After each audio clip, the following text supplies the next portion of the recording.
And I don't have to set the scene for you today. If you're a baseball fan, you know what's going on here at Tiger Stadium today. And Al Kaline, I don't have to set the scene for you. Oh, absolutely not, George. This is a great day here in Tiger Stadium. The fans are in a festive mood.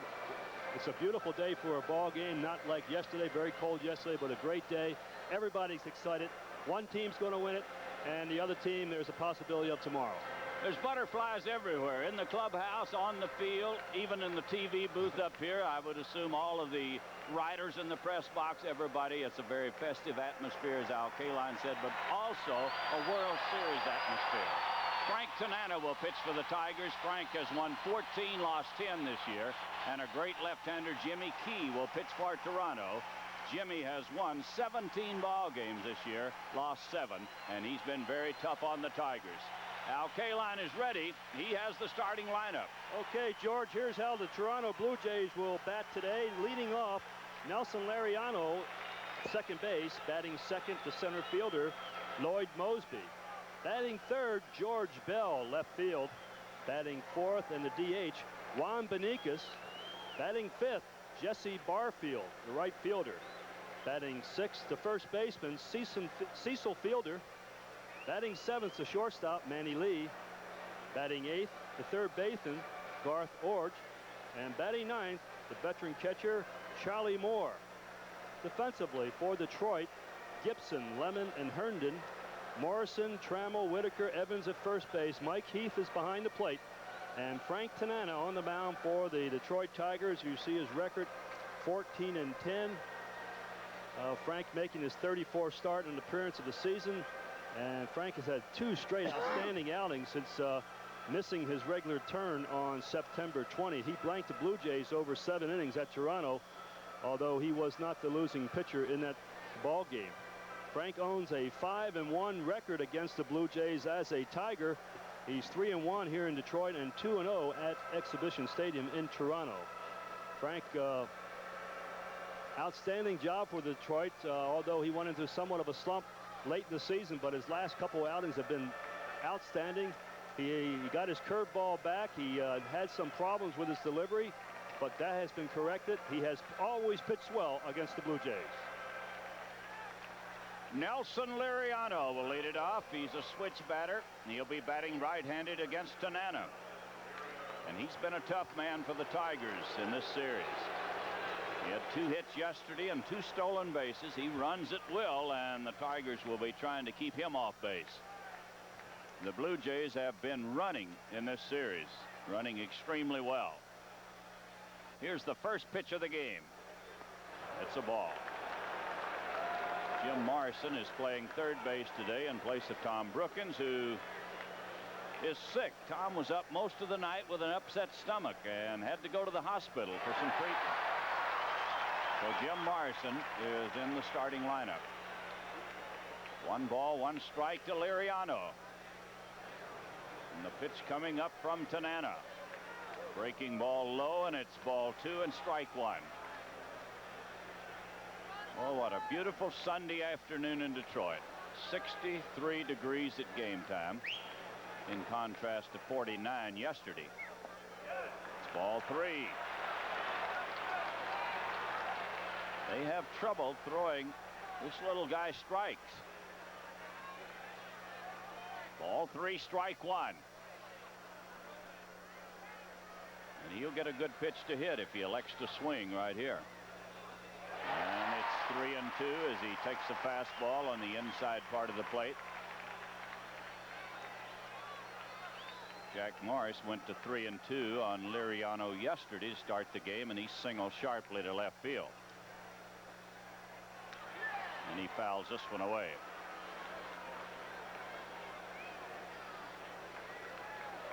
It was a great day, George, for left-handed batters. The good breeze blowing out to right field, unlike yesterday when it was blowing in from left field. The wind is blowing to right field, so any left-handed hitter or right-handed hitter has a good chance hitting the ball out of the park in right field. Well, the Blue Jays have only 1 left-handed batter. Tigers have 2. 3. Tigers have 3. Whitaker, Gibson, and Evans. Here's the 3-2 pitch. And a drive down the line and left. It's foul. Oh, barely foul. Nelson Liriano hit it hard and pulled it foul down the left field line. You noticed a moment ago when Chuck Waslick was panning the crowd, and it's a sold-out crowd at Tiger Stadium. I'm looking, but I see very few, if any, empty seats. And a tremendous bleacher crowd. And would you say it's one big party out there? Oh, they're just having a ball. They opened the gates early, and of course they were lined up early in the morning to get those tickets, and they opened the bleachers up early, so they've been having a party out there for some time. Ball 3, strike 2, and the pitch from Tanana. He walked him. So the leadoff man is on.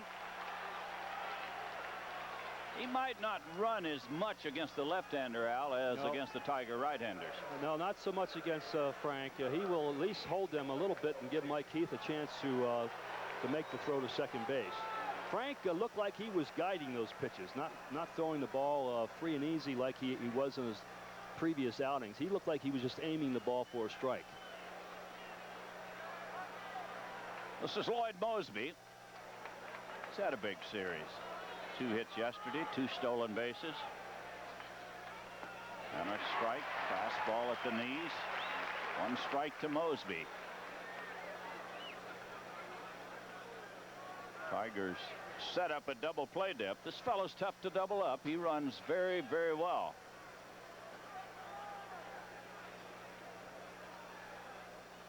Whitaker and Trammell have just about convinced the Blue Jays that they turn most anything into a double play. They had a couple of dazzlers here on Friday night. Pitch inside makes it 1-1. Blue Jays have to win today, as everybody knows. And if they do win, there'll be a one-game playoff here tomorrow afternoon. 1 ball, 1 strike. They'll make it 1-2, and Moseby doesn't like the call on it. It's Larry Barnett behind the plate today. Mike Riley is at first base. Joe Brinkman, the umpire, at second, and Steve Palermo on at third. A great pitch, George. I don't know what he was complaining about unless he was guessing something out over the plate. He sort of leaned over the plate and then jumped back, but as our replay showed, it was right on the inside part of the plate. 1 ball, 2 strikes.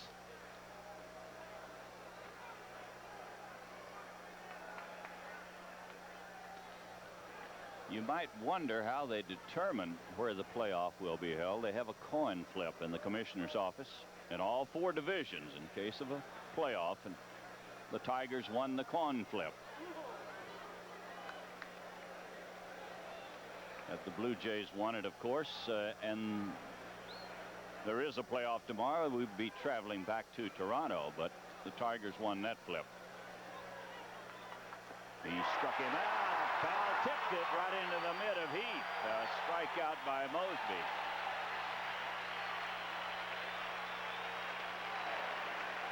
Good fastball out of the strike zone this time, but he goes fishing for the ball. Might have been a little outside and low. Too close to take when you have 2 strikes. And the batter is George Bell. Bell batting in the number 3 spot today. Jimmy Williams moving him around in his lineup has Bell batting 3 and Beniquist 4th. Here's a strike to Bell. And George has hit left-handers extremely well this year. He's hit everybody well, no question about that. He's batting .345 against left-handers. Runner at first is Liriano with 1 out and a base hit in the left just over the head of Morrison, and they're going to hold Liriano at second base. So George Bell comes through with a base hit. They have him at first and second, 1 out. Frank was worried too much about the base runner. He buried his delivery, didn't take his normal leg kick, and it's pretty tough for a pitcher to adjust in those situations. He throws a fastball right down the middle. 1-0 Juan Beniquez, who had a big series in Toronto last weekend, is the designated hitter and batting in the number 4 spot today. Runner at second is Liriano, and at first base is George Bell. 1 out. And a strike to Beniquez.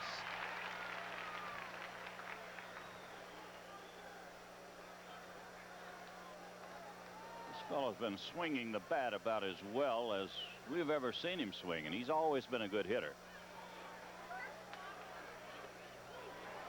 1 ball, 1 strike.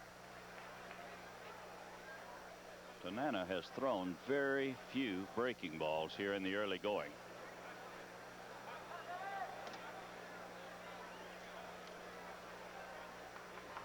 And a strike, another fastball. 1 and 2. I'd like to see that one again, but Beniquez didn't like it at all. It looked like a good pitch from here.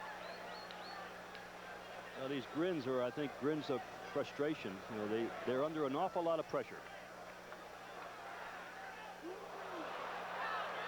Good stop by Heath. It's one of the few curveballs Tanana has thrown, and he bounced it up there. And Al, as you pointed out, Tanana has not been sharp yet.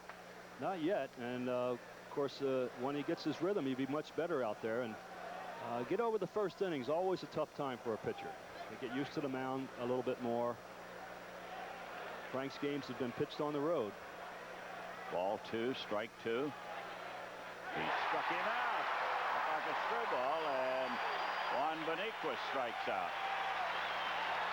So a walk, a strikeout, a single, and a strikeout. Whatever that pitch was, it certainly went down right at the end. He might have turned it over. I'll bring up Jesse Barfield. Jesse's had a big year. 28 home runs. 84 runs batted in. And he's got a chance here in the first inning to drive in a run or more. Runners at first and second, 2 outs. Ball hit foul.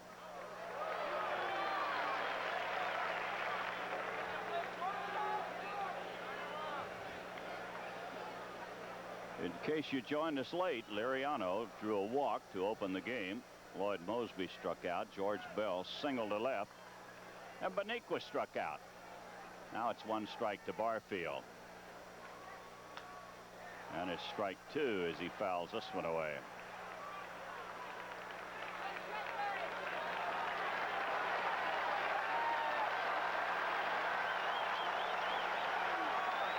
We pointed out that Tanana has not had his good rhythm as yet, but Al, it looks like the Blue Jays are a little bit over anxious too. Everybody a little bit on edge here in the first inning. I think that's only natural. They're not getting much help from the fans. Every time they get 2 strikes on, the people are standing up applauding for a strikeout. Well, it's a 2-strike pitch to Barfield. That'll make it 1 and 2. Real wet around home plate, and every time a ball is thrown in the dirt, they almost have to, they do throw the ball out of play. We see more balls in baseball today thrown out of play than ever before. 1 ball, 2 strikes, 2 on, 2 outs, and the pitch coming up from Tanana. We'll make it 2 and 2. Frank has not been able to get a curveball over yet for a strike. That was a fastball, but he has not been able to get a curveball over.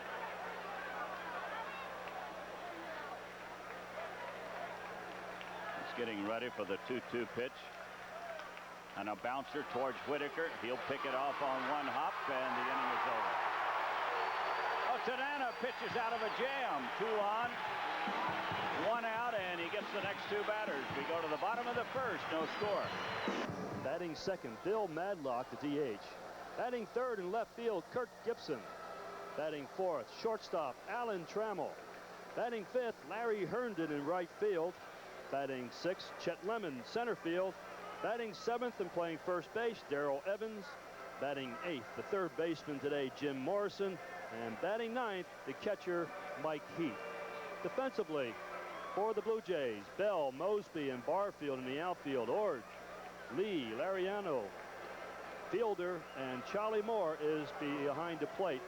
And young Jimmy Key, 26-year-old left-hander from Huntsville, Alabama, having a great year for the Toronto Blue Jays. 17-7. Just an outstanding year. He had spent 1984 in a bullpen for the Blue Jays and pitched in 63 games. The last 2 years have been a starter and won 14 games in both of those years. He's going for the club record, which is held by Doyle Alexander in 84 and 85 and Dave Steve in 82 and 83 with 18 wins. He has a 86 record against the Tigers, 2 wins and 1 loss, a career mark, 3 wins and 3 losses. So Jimmy Key, a very tough pitcher. He throws hard, good slider and changeup.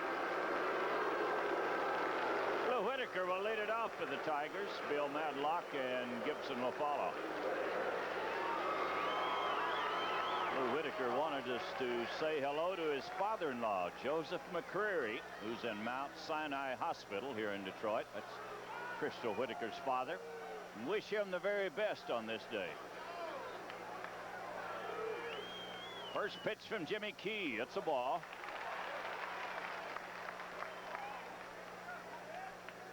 Lou has 16 home runs to go with his .263 batting average. And a drive into right center. This will drop in.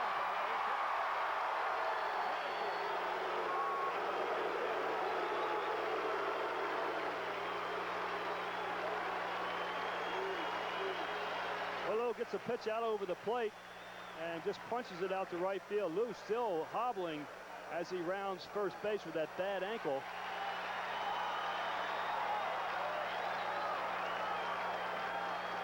Bill Madlock is the batter with a runner at first, nobody out.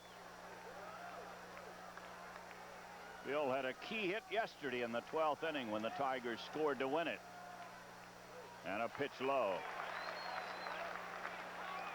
Tigers much rather the day would have been an overcast day with the late starting time. The shadows are going to prove a very important role in this ball game. Very difficult to see right now.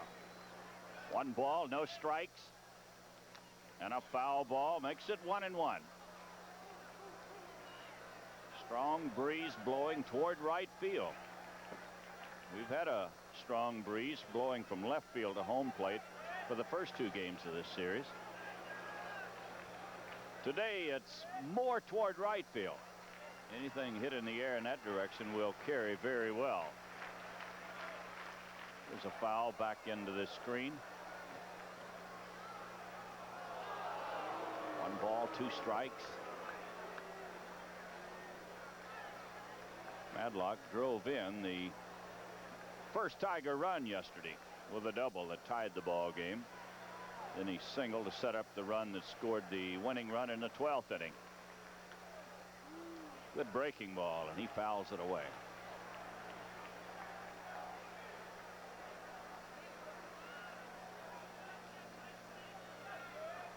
One ball, 2 strikes.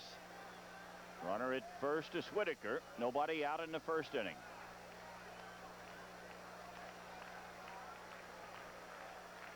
Jimmy Key delivers, and another foul ball. He has a good breaking ball.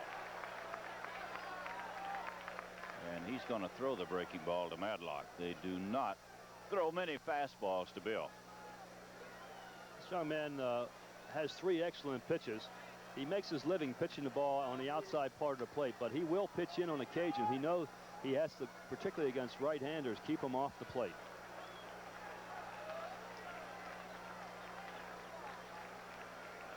One ball, 2 strikes. Jimmy Key taking a little extra time as he gets the sign from Charlie Moore. Ball hit to third. That'll be a double play. Out at second and out at first. High throw, but Felder pulled it in. Madlock hit the ball sharply on 1 hop to Org at third base.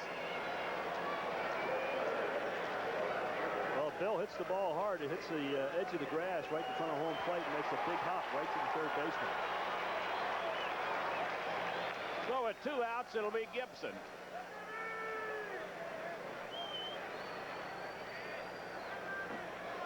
We pointed out, I think, yesterday that in this series, Gibson has batted against a right-handed pitcher one time.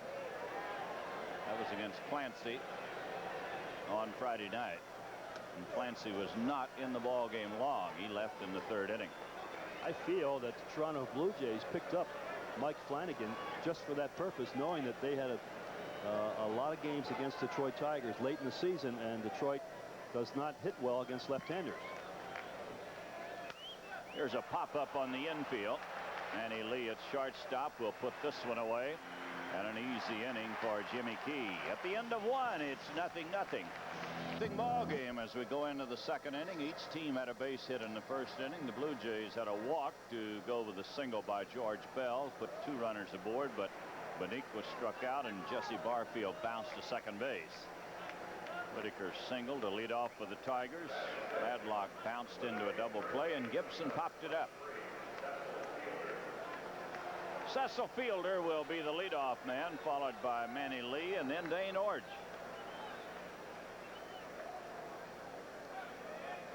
Jimmy Williams getting some right-handed hitters in. He did not have in there yesterday. Boniquis, Orge, and Fielder. First pitch is a strike. This fella, Al, has tremendous power. I watched him in batting practice, and he was shelling the ball into the left field bleacher, upper deck. And George, he hits left-handers extremely well. 13 of his 14 home runs are off of left-handers. 1 ball, 1 strike to the big guy.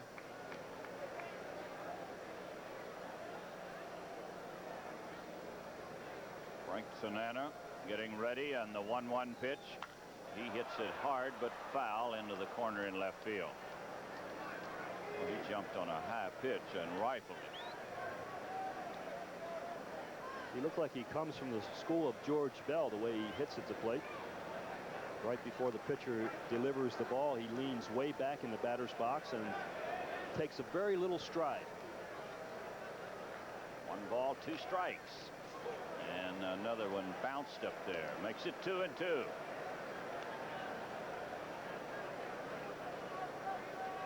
Final day of the baseball season for everybody, except possibly these 2 ball clubs. Final day of the regular season. Playoffs start in the National League on Tuesday night in St. Louis. Ball 3. 3-2 to Fielder. Well, Frank is just not able to control the breaking pitch. That's a very important pitch for him to have, because he can't survive on just his fastball and changeup. Ball 3, strike 2 to the leadoff man in the second inning. And another foul ball. Like he let up on the pitch and Fielder well out in front.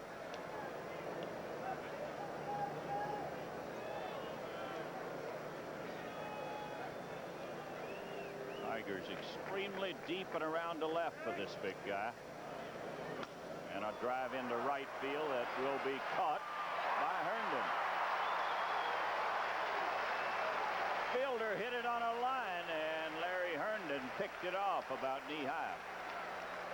Well, Larry's not always the most graceful outfielder in the world, but he sorely gets the job done. This ball is slicing, and it curves right back to him. Again, the right fielder, late September, October, is a very difficult field to play here at Tiger Stadium. We'll bring up Manny Lee, who had a big 3-run homer here on Friday night. This is the only 3 runs scored by the Toronto Ball Club. Pitch is over but low. Manny Lee, a switch batter. He turns around, as does Liriano.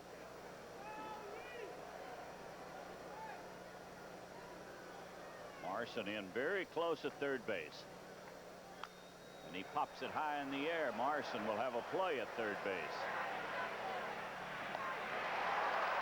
So Manny Lee is out. He fouls it to third. 2 outs, and the batter will be Dane Orge.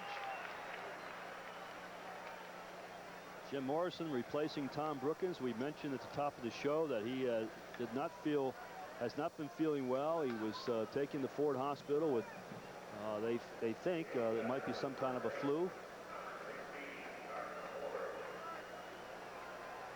Get a good look at the Blue Jay bench. Both benches rather subdued at the moment. There's a foul ball by Orge. This fella platoons at third base with Mullenix. He's a better fielder, but not quite as big a threat at home plate as Mullenix. The one-strike pitch. We'll make it 1-1. Frank Tanana is kicking the mound and pawing away. He is very much concerned because he has not been able to get a curveball over. He's very, he's trying to keep the ball down, and it's better to be too low than too high with it, obviously, but it's going to catch up sooner or later with him if he doesn't get it over the plate. There's the changeup. 1 ball, 2 strikes.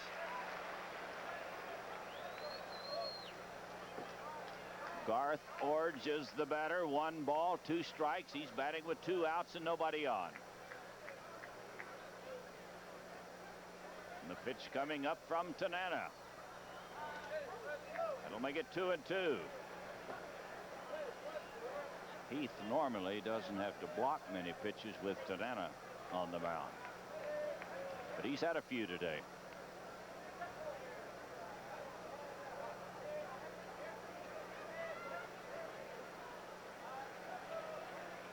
Ball 2, strike 2 to the young man. Tigers play him straight away, and he bounces this one foul.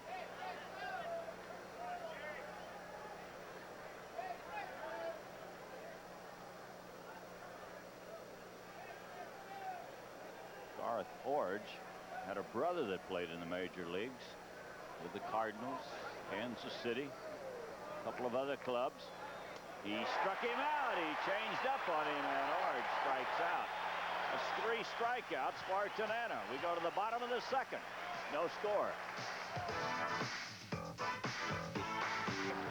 Followed by Herndon and Lemon.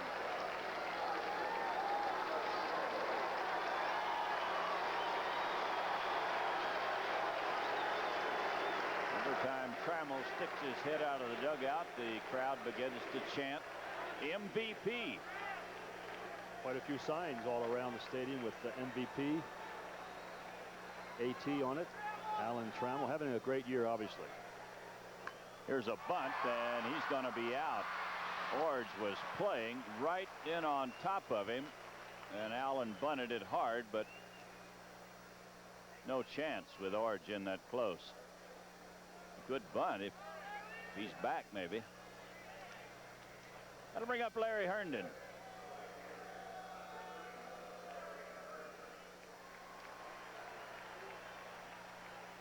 Milt Wilcox wants us to say hello to his mother Winnie, who is in St. Mary's Hospital in Livonia.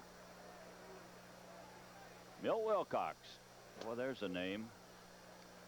Pitched in the playoffs in the World Series in '84.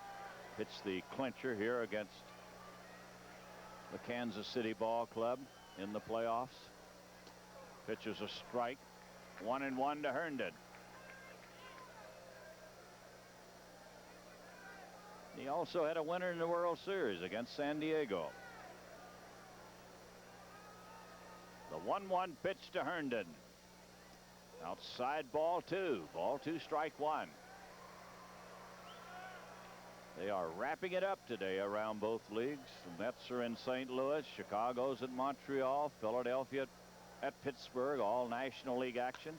Here's a fly ball hit to left field, but wait a minute, it's blowing and out of here. Oh, it didn't look like it had a chance, and George Bell just trailed it to the fence, and it dropped in. Yeah, here's a case where the wind actually helped this ball carry out of the ballpark. It started, as we take a look at it again, looks like you see how George has to turn around. Now the wind has gotten a hold of it and drops in. Looks like the first, second row just over the fence. Well, the first time he went back, he thought he had it easily, but when as Al pointed out to you, when he turned back to the ball, the wind was taking control of it. 1-0, the Tigers lead it. I don't know whether I should be happy or sad. No, we're happy. I know, because every team that scored first in this series so far against Toronto, the team has ended up losing. So maybe we're going to break that trend. Take them as you get them. That's right. Chet Lemon, the batter. Chester has 20 home runs this year. Pitch is low. That was a towering fly ball by Herndon, but it looked like just a warning track catch for George Bell at first. And I think he thought so. 1 ball, no strikes. Jimmy Williams and his coaching staff. Chester ready to bunt. Pitch is in for a strike.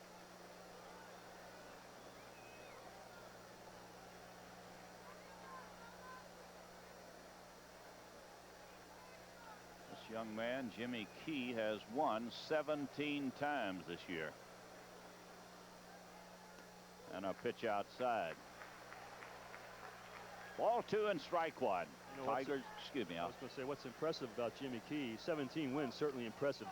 He has an earned run average under 3. Even when he loses, he pitches strong ball games. This one's chopped to third. One big hop to Orge, who will throw him out. So Lemon is out, number 2 in the second inning. And the batter will be Darrell Evans.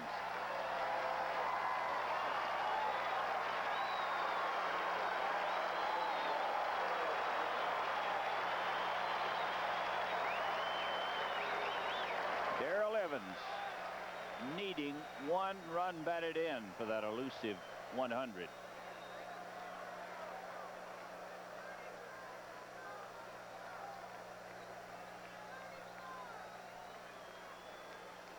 He bats here in the second inning with 2 outs and nobody on. Tigers lead it 1-0. And a pitch inside. Darrell Evans, the first player in baseball history that hit 30 home runs 40 years or older. And the pitch. It's a ball. Ball 2. Ball 2, no strikes.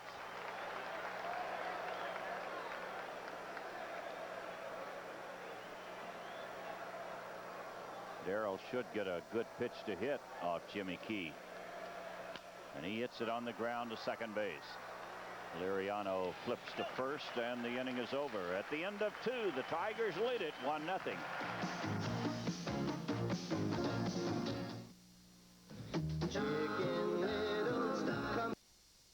Is a home run by Larry Herndon, 1-0 Detroit.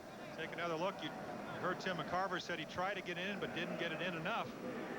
And of course, you try to make the perfect pitch. Herndon likes the ball away. As you watch George Bell, watch it just. Again, if you get up on that ledge, and again, it takes some foresight, and I guess a Tiger outfielder would probably have more of a chance to do that playing 81 games here. Saw Paul Blair do it. I saw somebody on a Monday night game leap up there. Calderon, as a matter of fact, jumped up there and then caught the ball. So you can be a little bit taller, but again, fighting the sun, Bell wasn't able to do it. That's the advantage of when a hitter likes the ball outside. He likes to extend his arms, and pitchers try to come in. There are more long ball mistakes made inside than there are away. If you make a mistake away, it's a single. You make it inside, and guys like Herndon can beat you. Tanana starts Moore outside on the corner for a strike. Charlie Moore, the number 9 hitter, and then Nelson Liriano and Lloyd Mosby. And again, with Wick gone, it has been Greg Myers, who is a rookie and had spent all season in the minors, and Charlie Moore, who does the catching. Moore for many years with Milwaukee, and then this year he was a free agent and had to work his way back through A-ball. He played at San Jose earlier this season. Whacks one into center field for a base hit.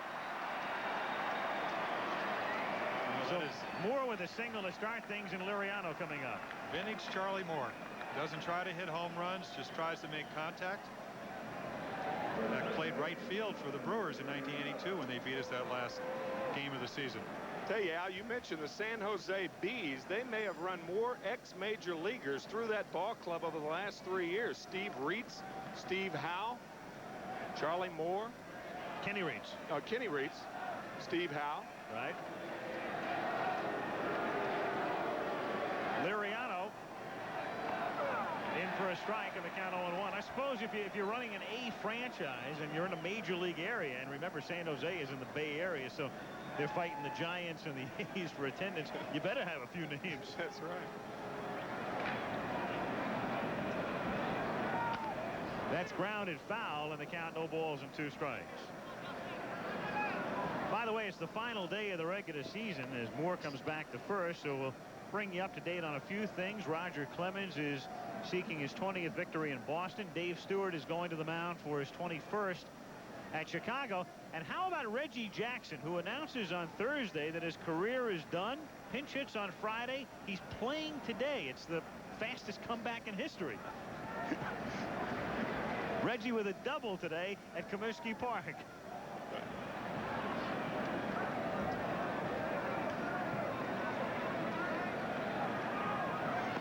In the dirt, and the count 1 ball and 2 strikes.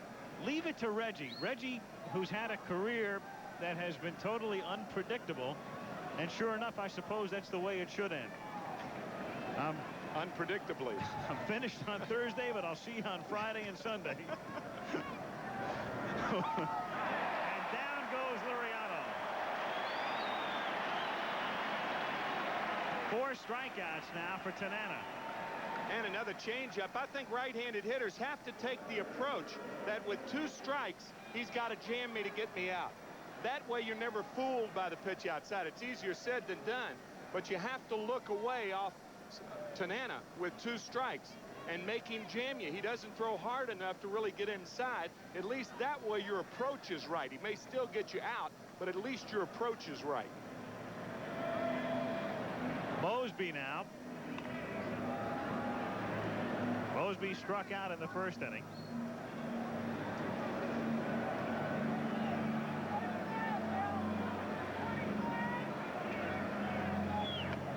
Strike. I would think Tanana, in good measure, benefiting from the lighting conditions here today. He's averaged a little under 6 strikeouts per 9 innings. During the course of the regular season, he already has 4 today and 2 1/3. Another strike. 0-2. Well, also the relaxed situation. A lot of times I would think that if you're tense, especially with a control pitcher, you will see that. But not with Frank. I mean, he does know there is a tomorrow even if he doesn't pitch well. And again, confidence breeds success. And I really feel from watching him pitch so far, he knows, number 1, he's on. Number 2, he knows how to pitch to these guys, and he's doing it.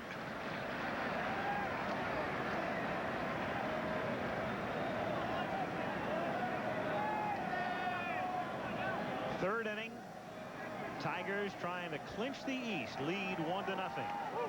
And it gets by Heath, and Moore will advance to second. Tanana throwing one in the dirt, 0-2, and it cost him. Well, Mike left the trap door open.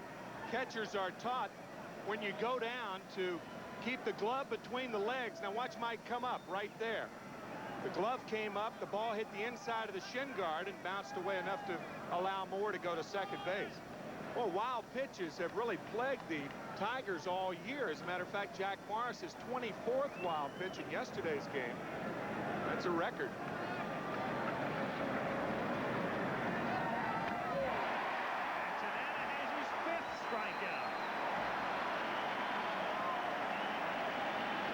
Second time Mosby has gone down on strikes, and George Bell comes up now with 2 down and Moore at second base.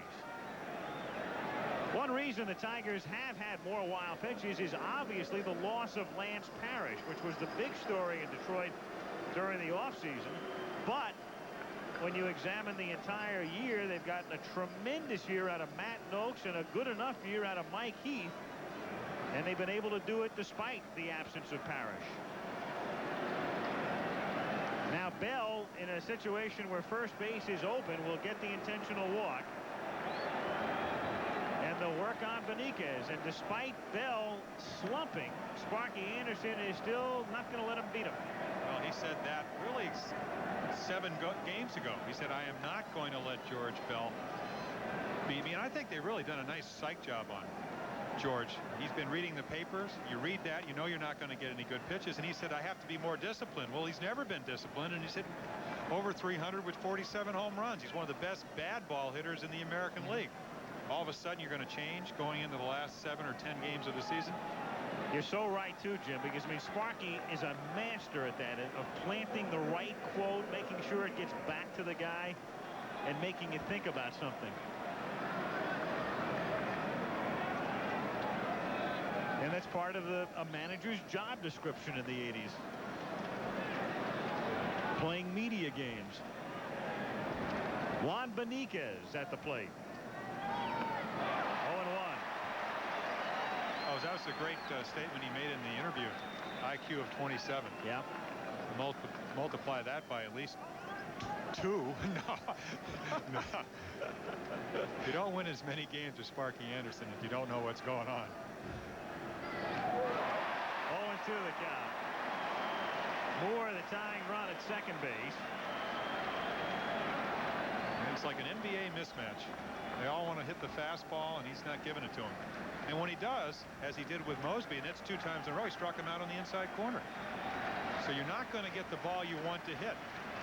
Benitez wants the ball out over the plate where he can drive the ball, get his arms extended, and Tanana is going to try to keep it from there.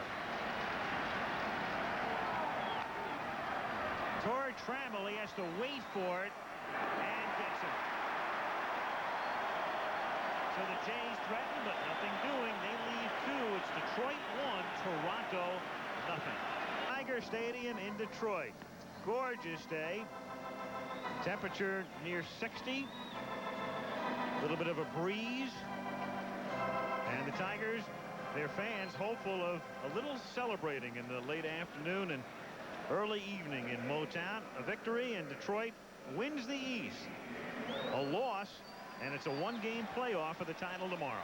1-0 Tigers, bottom of the 3rd, and Jim Morrison to lead off. Then Mike Heath and Lou Whitaker, the 8, 9, and 1 hitters. Jimmy Key, 17-game winner. Morrison came over from Pittsburgh. They picked him up in August. It had been Darnell Coles for the most part at 3rd through much of the season, and he went in the deal. And Morrison bunts, and it's a good one, barehanded, and a great play by Orge at 3rd base. He was playing deep, came in barehanded. It was his only chance, and throws him out. Well, that was a terrific play by Orge because the ball hits the heel of his hand. The last play he made on when Trammell tried to bunt, it was a play of anticipation. This time his physical ability comes into play. Ball hit the heel of the hand. He maintained his balance, gripped it with 2 fingers, and threw him out. Really a good play. Mike Heath now up for the first time.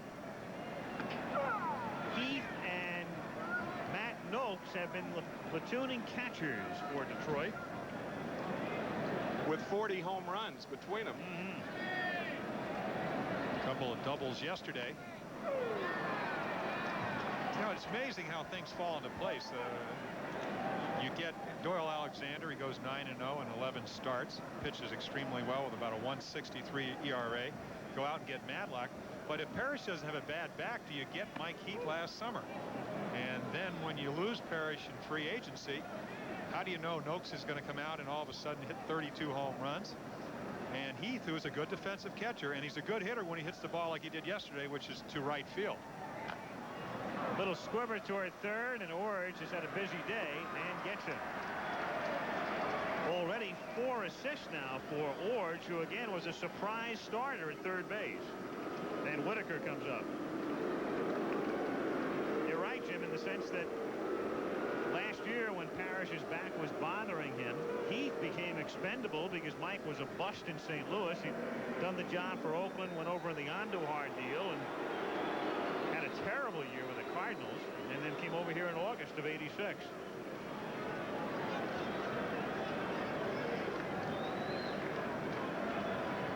little things falling into place for Detroit. Here's a club they thought it was going to struggle offensively. You talked about the 225 home run. Now, this is a good park to hit home runs in, but if they score another 4 runs, they will have scored 900 runs this season. And everybody thought because of Parrish leaving, and this is a club that won 87 games last year. There's only about 4 or 5 teams in baseball that won more last year, yet everybody wrote him off because of Parrish.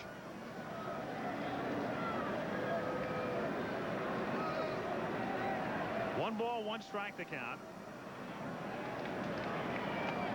In there, and the count 1-2. Whitaker, not your prototypical leadoff man.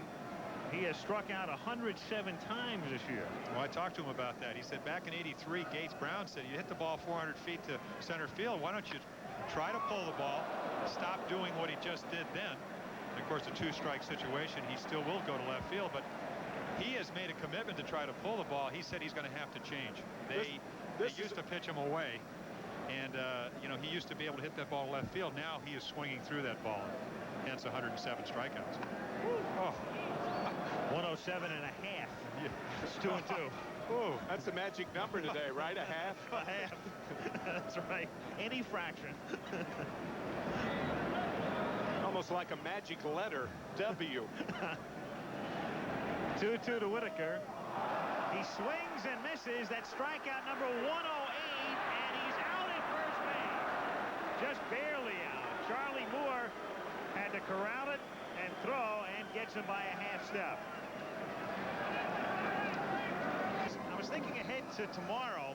If there is a tomorrow for these two teams, meaning Toronto would have to win, Detroit would send Walt Terrell to the mound with 3 days rest, and Jimmy Williams was non-committal. He could start Jim Clancy, who pitched only a couple of innings the other day. He could go with Dave Steed. He could go with John Cerruti. Who do you think would have the advantage tomorrow? I think a left-hander would have the advantage for the Toronto Blue Jays. The Tigers are 8 games under 500 against lefties and 30 games over against right-handed pitchers. So regardless of who he goes to, I think Musselman or Cerruti would seem the logical choice. I'll go with Terrell. He's only 11-0 here at Tiger Stadium. Wow.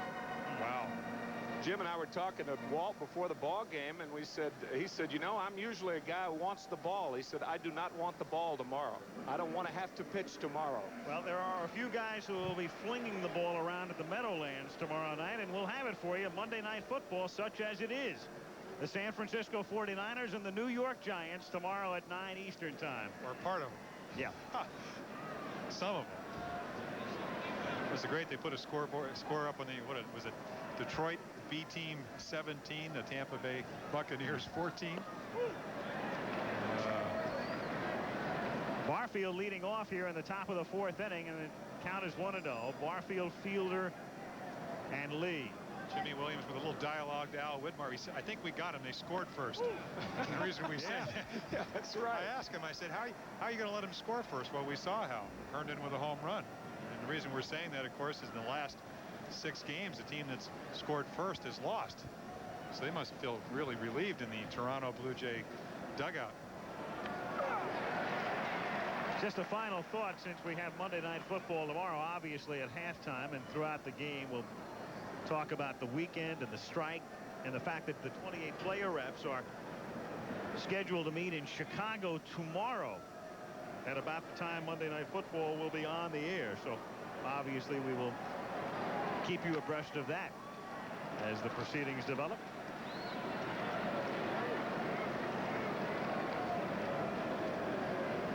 I know one thing, the Minnesota Twins, I don't know who they are rooting for, but I think what they'd like to see are 2 26-inning games back-to-back. Unquestionably. And down goes Barfield. And Frank Tanana now has 6 strikeouts. Again, it's like Houdini. He gets you looking away. Look where Mike Heath goes. Look where the ball ends up. Barfield thinks it's inside. Right on the corner, or at least close enough for Larry Barnett, the home plate umpire. Not as much the pitch sometimes as how you got there, and he got there with that inside strike with a lot of off-speed pitches. Fielder takes high, ball 1. Well, Andy Etchebarren caught me when I played for the Orioles, and he went over to the Angels, and he said Frank Tanana had better command of the inside pitch to a right-handed hitter than any left-hander he ever caught. Now, he caught Cuellar, who won a Cy Young Award in 24 games, and then Dave McNally, who won 20 games 3 or 4 or 5 times. Both outstanding pitchers. Of course, Cuellar a better screwball, but McNally could pitch inside with the best of them. Yet Tanana, at 95 miles per hour at age 22, could spot the ball inside, and he can still do it and then take some off, like you just saw right there. Really, what you said, the way you have to go up there trying to hit a certain pitch off Tanana. You have to make him jam. You have to look for the changeup or the curveball. Otherwise, he's going to get you out all day long. 2-2. I think we in baseball, as players, grow up in the game thinking that the proper way to pitch is to throw fastballs behind in the count and curveballs when you're ahead in the count. That's because in the little leagues, you can't get your curveball over very well. But you grow up into professional ball, and you find out the best way to pitch is hard stuff when you're ahead in the count and off-speed stuff when you're behind in the count. You just flip-flop that thinking. And that's lined into left field by Morrison for a base hit. So Fielder is on, and Lee is the batter. It's the first time I've ever heard that theory. You're right. That is exactly right. But of course, that means you have to work on your off-speed stuff, and you have to throw strikes when you're behind in the count. You don't want to have the same thing prevail that prevailed when you were a youngster, inability to get the curveball over. Unless you have the type of stuff that Jim, that you had, that Bob Gibson had, guys who can almost tell you what's coming and you still can't hit it. You keep this up, and they'll be talking about you managing the Mets in '89. We know it's no. Johnson in '88. Oh, no. 9-9. He'll probably have embarked on a movie career by then. The runner goes. The pitch to Lee is high. The throw is in time to nail him. So they send Cecil Fielder, and he's the second out in the 4th inning. I think they missed a hit and run. I do too. I can't believe that they would run with Fielder, who doesn't have good speed. Heath, who can throw. Tanana, who has a pretty good move and gets rid of the ball quickly. Doesn't really matter whether he tags him or not. It's a phantom tag.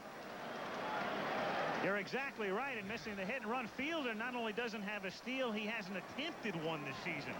The reason I say that, 5 double plays on Friday night off Doyle Alexander, and yesterday with the right-handed pitcher Jack Morris, who's fairly tall, throws a lot of really split finger fastballs and sliders.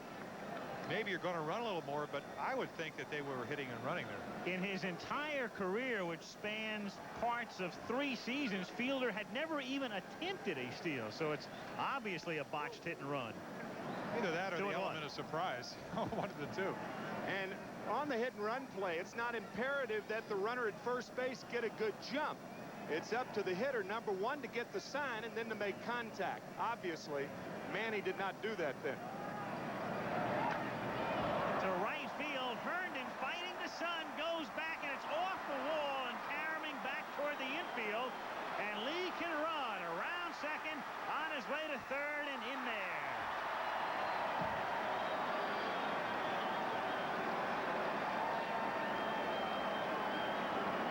So Manny Lee sort of atones, but what if Fielder had been at first base? We would have been tied. As we said, tough field. Ball off the middle of the wall. Not going to catch that line drive looking into the sun. And also, Lee with not a whole lot of power. He did hit a home run here left-handed the other night off the overhang in right field. Herndon with a strong throw, but excellent speed for a triple. Boy, it really points up the significance of that caught stealing, doesn't it? So Lee is the tying run 90 feet away with 2 out in the 4th inning. Detroit leading 1-0 on a second-inning home run by Larry Herndon. And now Orge, who struck out in the 2nd. Being at third does change the complexion a little bit. Takes away the curveball, but it doesn't matter. And he pops it in the air to shallow left center field for Chet Lemon. No runs, 2 hits, strand a man at third after 3 1/2. Still 1-0 Tigers. Begin a week from Saturday night in this ballpark if the Tigers get that far.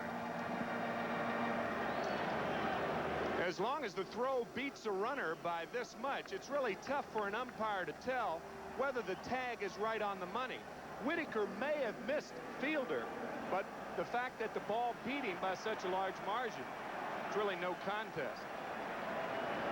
You never get an argument from a guy who's tagged out in that particular way either, or rarely do you. Bill Madlock now in the bottom of the 4th inning. Detroit leading 1-0. Strike 0-1. Madlock, Gibson, and Trammell. Again, the elementary information for those just flipping by on the dial. If Detroit wins, they win the East and go to the playoffs. If Toronto wins tomorrow, these two teams meet in a 1-game playoff for the Eastern Division title. 1-2. Not too hard to see the strategy on Matlack, trying to get him to fish at the curveball. Much better fastball hitter.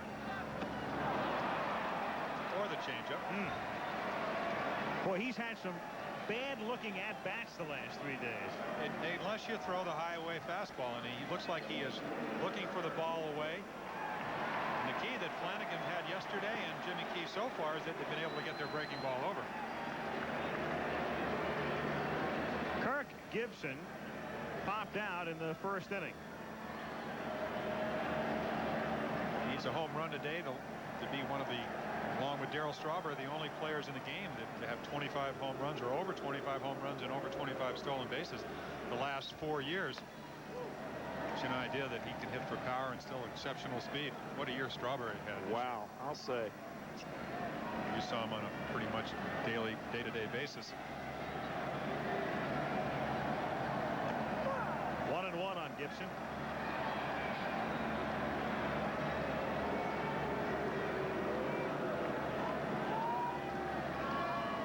Nothing Detroit. Larry Herndon hit a home run in the 2nd.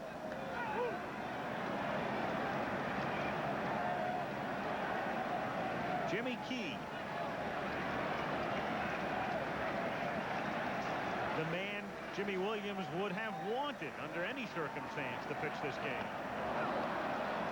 And that's the way it happened to work out in the rotation. Of course, he is hoping that what has happened earlier this year against Detroit won't happen today. He lost 2-1 earlier in the year and then had a game where he gave up 2 runs and the Blue Jays came from behind to win the ball game, but he didn't get a decision. So he'd like to pitch well, but also like to see a little bit of offense. Key, and it would be an empty individual honor if he loses this game, but he has a very good chance to wind up as the American League's ERA champion. Frank Viola is 2nd, about a 1/10 of a run behind right now.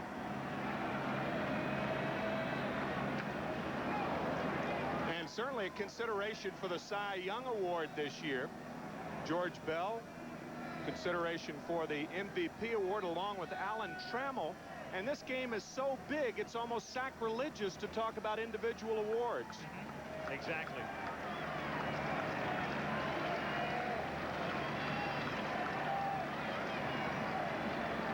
Two pitch is ball 4 and to the backstop. Gibson will stop at first base. First walk given up by Jimmy Key, and it brings up Alan Trammell.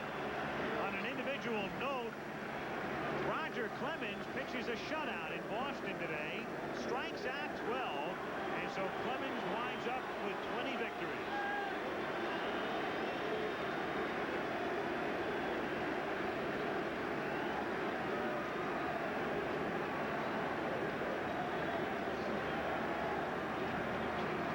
Trammell,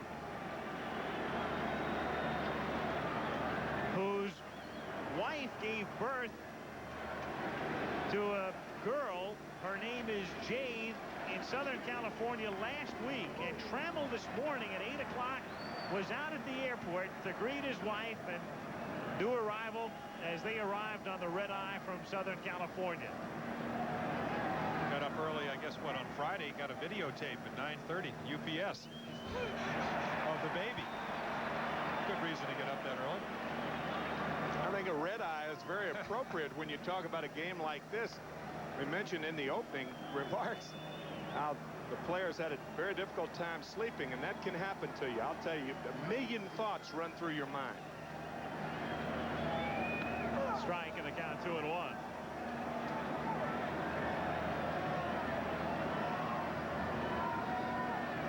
What a year Trammell's had. You saw the numbers. Never hit fourth before. Needed a cleanup hitter with Parrish gone. He's much healthier this year. Had shoulder problems. Gibson goes, has a big jump, and no throw. Gibson a flying start, and Moore never had a prayer. Especially with the type of pitch that he had to handle. Watch Trammell get out of the way. Charlie has to reach way, and the ball actually almost hit Trammell. And when a catcher has to do that much, even without a good jump, rarely will he have a shot at the runner on a straight steal, because most of the runners who steal are fast anyway. They're stealing for a purpose. The one thing that does, though, is it opens up first base, and with a count 3-1, they will walk Trammell and pitch to Herndon. That steal for Gibson, by the way. As you look at Herndon's home run, that was Gibson's 26th stolen base. This is the difference in the game coming in the second inning, just making its way over the screen. And you know, one very interesting thing about the composition of this Tiger team, I'm trying to remember the last time I saw a team in which the guys who were 1 and 2 in stolen bases hit third and fourth. Gibson and Trammell. Boy, this is a gutsy move here. Guy homers. I know you double play ball and you're out of the inning, but it also creates a situation where a home run or a double gives you the big inning or gets it started. A team that has been struggling offensively, talking about Toronto, is going to be 2 or 3 runs down. I think one of the reasons he opted to do it was the count was 3-1. Strike, 0-1. I would have doubted if the count was 1-0 or 1-1, he would have done that. There's another option is say, especially when you're talking about a guy leading the league in ERAs, averaging just about 2 walks a game. Make your pitch. If you don't, then it's not really an intentional walk. It's more or less an unintentional intentional walk. The only reason I say that is because if he does hit a double or a home run, you're looking at a 4-0 deficit. You're looking at not only a psychological deficit, but also a physical, and 4 runs down on a team that has not been able to score runs lately. Yeah, and your point's well taken, because you don't want one stolen base to open up things for a big inning. That's a half swing, and Herndon is gone. So Larry, with barely a murmur, it goes down on strikes, and it's number 3 for Jimmy Key. Another look. Hit the high fastball for a home run. Key, a sinker baller, right at the knees. Did not even get the bat off. Well, he got it off his shoulder, but couldn't get it started. Definitely didn't get it finished. Jed Lemon, a Tiger since '81. Began, you might recall, with the White Sox. Instrumental in the big year in '84. Fouls it away, and the count is 0-1. It's also a statement from Jimmy Williams about what he thinks of Jimmy Key's ability. I put you in this situation, I know you can get out of it.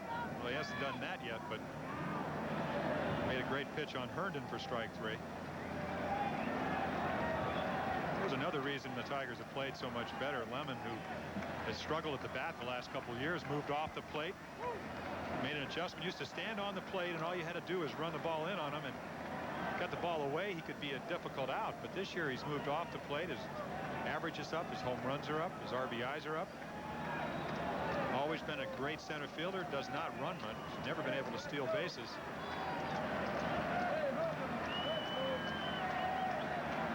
One and one on Chet Lemon with 2 on and 2 out, and it's 2-1.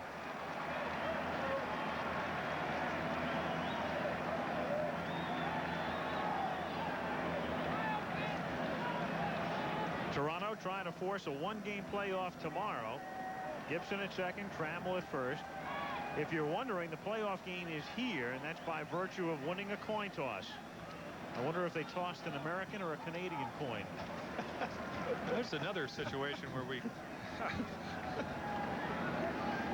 Where you talk about losing an Ernie Witt or even a Greg Meyer, a young catcher, Charlie Moore has not caught that much. Does not know the hitters as well as Witt or even Myers.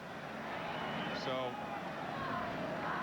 shouldn't be really a problem with a Jimmy Key, who really should know what he wants to do out there. But a lot of times it's nice to know, Tim, that when you get late in the ball game and you want to throw that curveball, you'd like to see the 2 down there or whatever the curveball sign is. That gives you a little bit extra confidence. That's the quiet game that you really don't see between the catcher and the pitcher, but it's so very important. And you see him stepping off. Charlie Moore really almost has to wait for him to make the decision. Here's the 2-2 to Lemon, and it's a chopper to the right side. Liriano gets there and over to Fielder for the out. So Key does work out of it, and after 4 it remains 1-0 Detroit. The Detroit Tigers, there's Matt Noakes and Doyle Alexander, and what an acquisition. Billy Muffet, the pitching coach. Interesting story about Billy Muffet, where I was personally concerned. Played for the Cardinals against the Tigers in 1968. We were up 3-1, and we lost 3 in a row. We had a Super Ball club. We just won the World Championship the year before. Billy was the pitching coach for that team, and the only thing that club is remembered for now is losing to the Detroit Tigers. And I'm afraid to say that if the Toronto Blue Jays, after 155 games of Super Baseball, if they lose their last 7, that'll be the only thing they'll be remembered for. Moore takes up high, and of course the Blue Jays would go down as the team that not only squandered the lead but wound up losing their last 7. That's how they would end this year if Detroit wins today.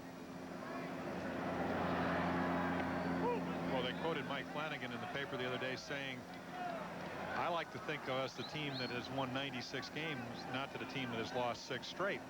But the team that won 96 games had Tony Fernandez and Ernie Witt. So I know what he was trying to do was try to give them a confidence boost, but the team we're seeing today is not the same team that won 96 games. You don't have the same personnel. 3-0 the count. Looking at a ball club that most people feel might be the strongest team in baseball. And yet that's so much part of the game as Moore draws the walk. You look at the Giants and you look at the Cardinals, and they each had a ton of problems in terms of injuries this year. Doyle Alexander, the acquisition, the great acquisition by Detroit. They had their troubles, and well, even the Tigers with Gibson. Yep. With the rib injury, like the last at bat in spring training, and did not get back till the second week in May. So I'm sure that had a lot to do with their 11-19 start. Since then, they played better than anybody in baseball. Liriano is up there to bunt, and it's a foul ball. Evans letting it roll foul. You know, I guess the great thing about the game of baseball, and maybe one of the reasons we love it, is its unpredictability. I went back and looked at Sports Illustrated's preseason issue, and they have some great writers who give their input, led by Peter Gammons, as to what teams are the best, and they rank them, you'll recall, 1 through 26. If the Tigers win, the 4 teams that will go to the playoffs will rank 11th, 13th, 16th, and 17th. Cards, Giants, Twins, Tigers before the year. Well, the favorite in the American League East were the Cleveland Indians. And why? Because they led the American League in runs and batting average last year. That's grounded down to Trammell. Should be 2 to Whitaker. 1. Double play.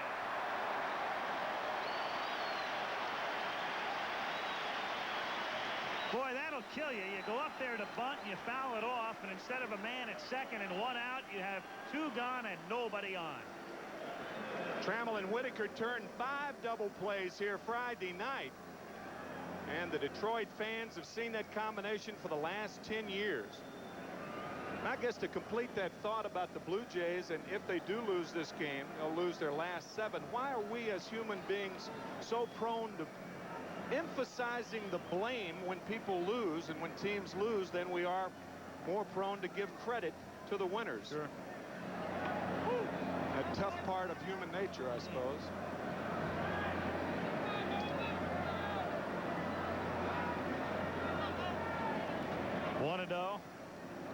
Oh, there are a lot of ironies. I mean, the stigma that Toronto will have attached to it is far more than, let's say, Cleveland. People expected Cleveland to be good this year, and they were never in the race.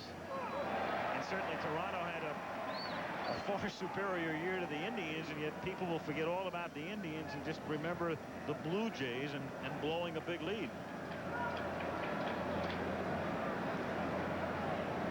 Let's go to the couch with that one, Doctor. What do you think? Why? Chopper, Evans, overhands to Tanana, covering, and down go the Jays in the 5th inning. At the end of 4 1/2, it's the Tigers 1 and the Blue Jays nothing. Tiger Stadium in Detroit. Final day of the regular season. A Tiger win. They win the East. A Blue Jay win. They force a playoff tomorrow. And right now, on a Larry Herndon home run in the 2nd, it's 1-0 Detroit as we go to the bottom of the 5th. Jimmy Key working for Toronto, facing Evans, Morrison, and Heath, the bottom of the order. 1-0. You talked about the tenseness, the apprehensiveness of this yesterday. Great dialogue. You have a rookie catcher, Greg Myers, Mike Flanagan throwing Evans nothing but curveballs, and he says he's going to hang one of those suckers. And Myers looks up and says, well, here comes another one. You know, I mean, he told him what's coming, and Flanagan just made perfect pitch after perfect pitch. And Evans, you know, had an offer. But a rookie catcher saying, well, here comes another one. Half swing. Evans wanted to hold back and couldn't, and the count is 2-1.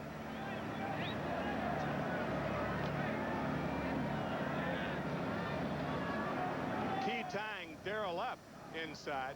You know, you mentioned Reggie Jackson earlier in the ball game, and Reggie and Darrell Evans, the only 2 players in the history of the game that have had 100 or more home runs with 3 different clubs. Evans doing it with Atlanta, San Francisco, and Detroit. And Reggie with Oakland, the Yankees, and then California. What makes him, and he's upset with himself. As we said earlier, he walked 99 times. What makes him such a good hitter is that he's very strong. Has a very small strike. You can see the open stance once the ball down in the strike zone. That's grounded to first, and one first baseman retires the other. Cecil Fielder takes it to the bag, and with 1 down, it will bring up Jim Morrison. Well, we mentioned before that Tim McCarver had played in 4 different decades. Darrell Evans is not that far away. He first came up in '69, played through the 70s and 80s. He's going to play next year. There's no question about that at age 41. He's got a shot.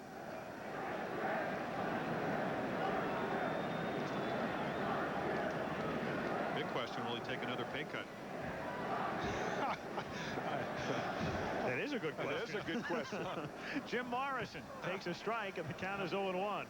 Yeah, another off year, Darrell. Only 34 home runs and 99 RBIs so far.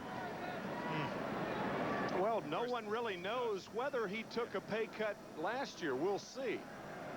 With the collusion issues still out. The reparation may be more than what he lost in salary initially. Some nice little bonuses will be on their way. Christmas presents, possibly. Mr. Gibson will be a pretty good beneficiary. Kirk, he was the guy around whom the entire case was built.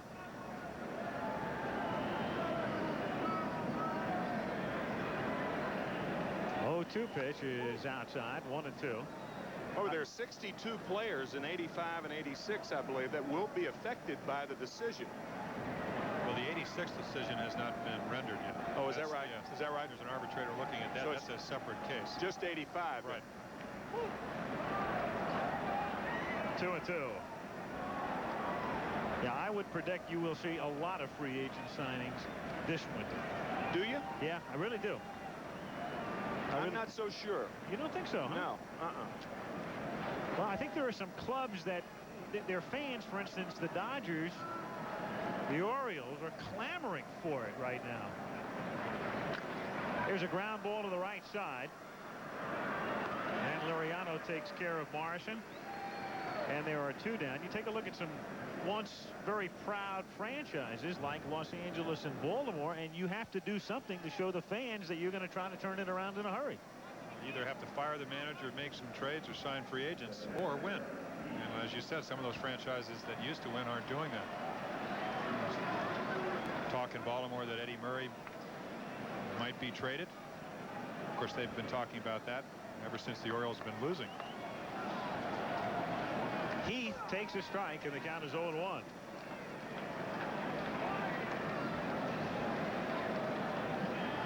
Funny, Key has gotten almost every Tiger to hit the ball on the ground, but the one man who got it in the air is the difference in the game, Herndon. Well, he has the two fastballs. He throws one with the seams, and that's the sinker, and then he tries to throw the one up and in, which is what he tried to do with Larry Herndon. As you see a happy fan, and he just did not get it in far enough. Or maybe didn't get it up high enough either. Popped up. Fielder having trouble. Now he comes into the shade and makes the catch. So the Tigers are gone in order. We've played 5 still. Detroit 1.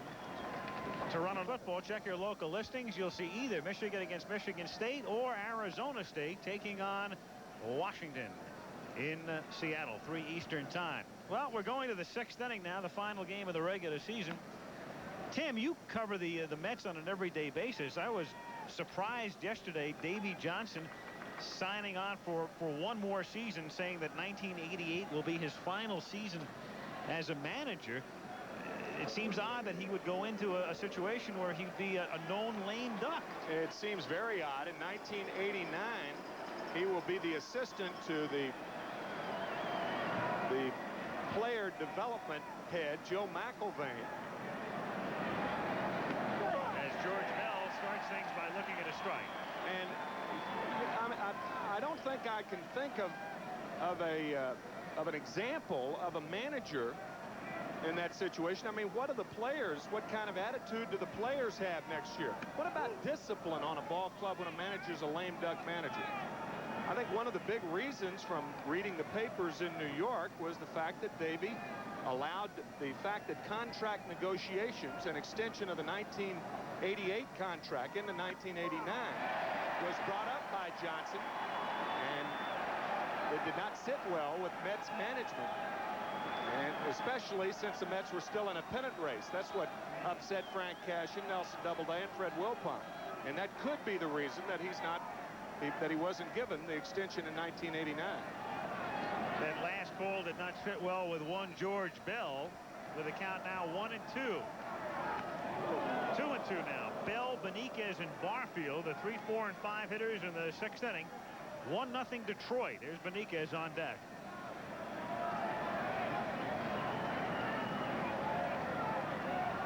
Woo. 3-2. That's another perfect example of hitting the glove. But where is the glove? He's so far inside that he hits the glove, but it's a ball. Have to give Larry Barnett, the home plate umpire, credit for knowing that. Change is hit high in the air to left center field. Lemon is there. One gone. You just never know what to look for off Tanana. 3-2, you think you're going to get a fastball. Throws you the changeup. Get out on your front foot a little bit. You try to keep your hands back.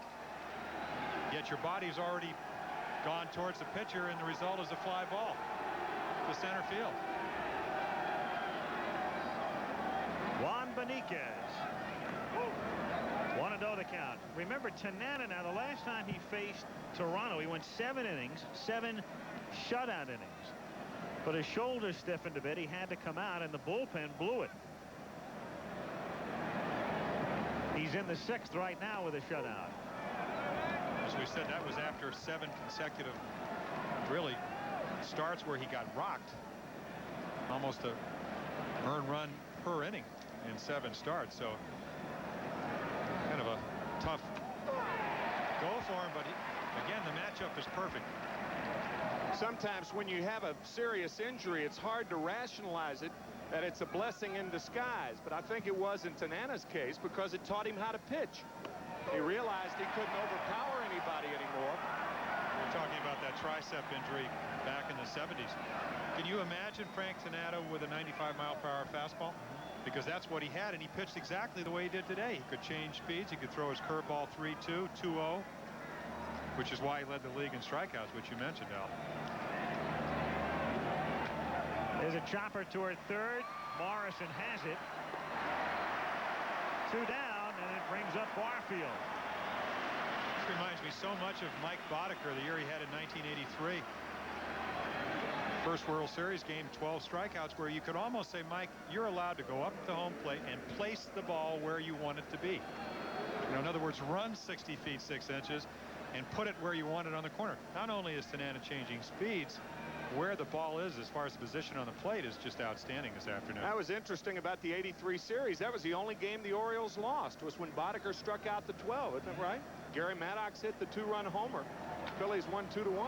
Morrison, look what I found. Throws in the dirt, scooped out by Evans. Well, if this is a team of destiny, that play right there proved it. Tom Monahan, the owner of the Tigers, owns pizza joints, Domino Pizza. He ought to have ice cream joints, snow cones on both corners. Al Michaels, Jim Palmer, and Tim McCarver. The Tigers trying to clinch the East, lead 1-0, bottom of the 6th inning. And the top of the order, it's Whitaker, Madlock, and Gibson. With Jimmy Key on the mound, Whitaker fouls it back, and the count is 0-1.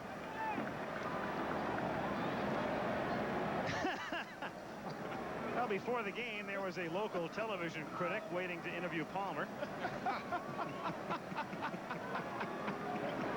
Formerly with the Birds. Yes, said I was dogging it.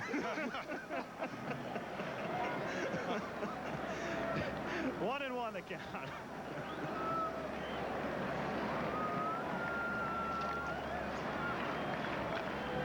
Little chopper foul and the count 1-2. I thought you were going to say that Earl Weaver called from Florida and said I was dogging it. Does bear a resemblance. He had some. Was he chomping on a Blue Jay? Was that?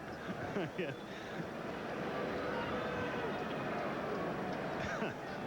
So what, a $500 fine in Canada?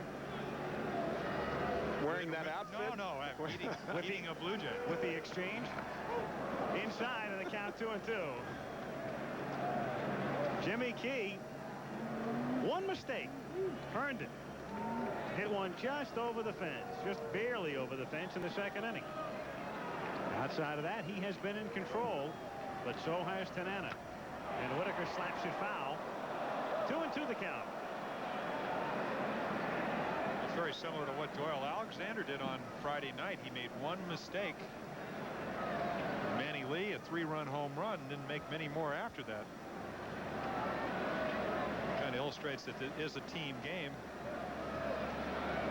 So hopefully that, if you're a Toronto fan, that one mistake will be erased as it was Friday night. It's interesting with Alexander. He's 9-0 in 11 starts, at a 1.63 ERA, which shows how well he's pitched. Yet they averaged over 5 runs a game for him. Whitaker hits it into center field for a base hit.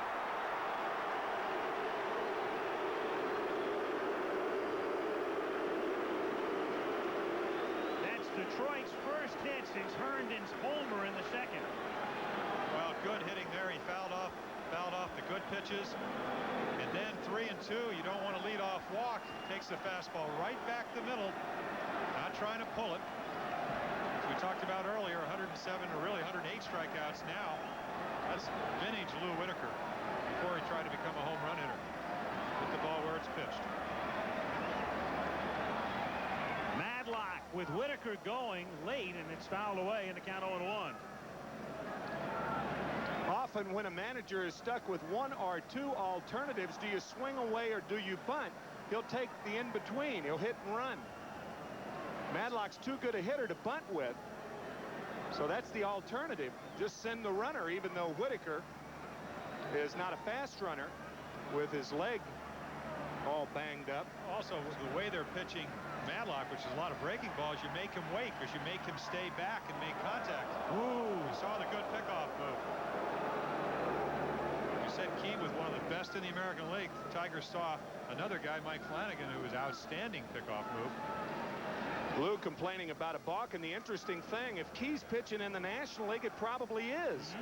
Well, that's the great angle. The rule is you cannot bring your leg behind the pitching rubber and then go home. You have to go to first. So what he does is he puts his knee behind the rubber but keeps his foot in front of the rubber and then goes to the plate. Very deceptive. Key had 7 pickoffs by the All-Star break this year.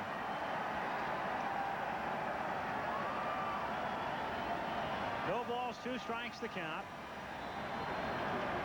Bill Madlock, 4-time batting champion in the National League. Still 0-2. And in no time when he was a batting champion was he on a winner. Right. Strange how the game works.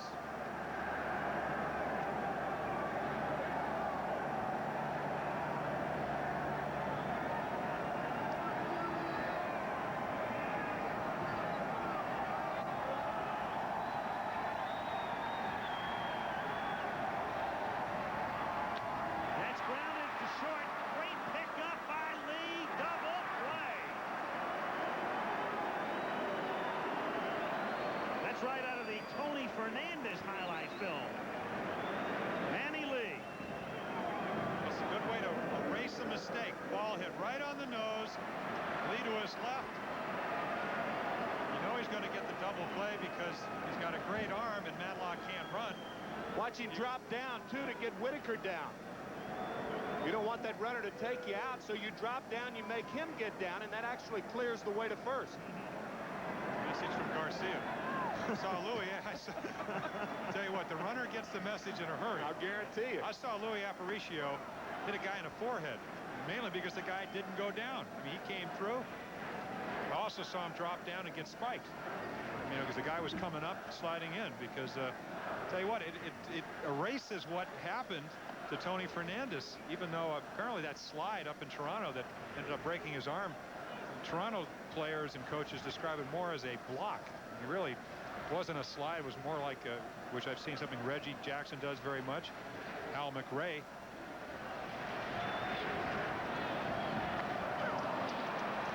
One and 2.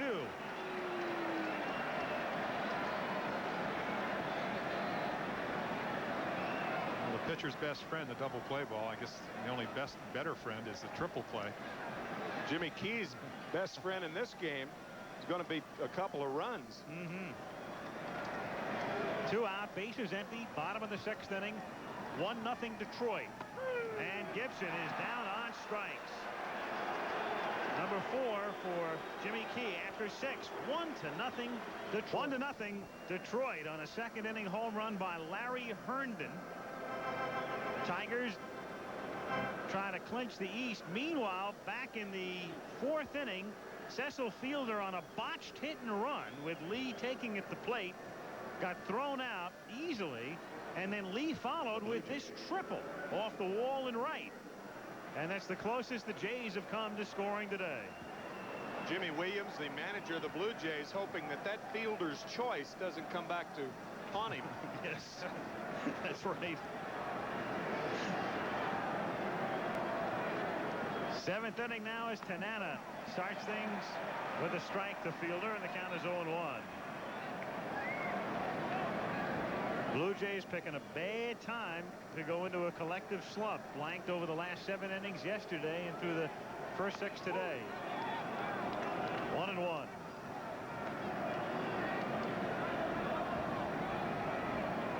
It's an interesting thought about that slump, Al.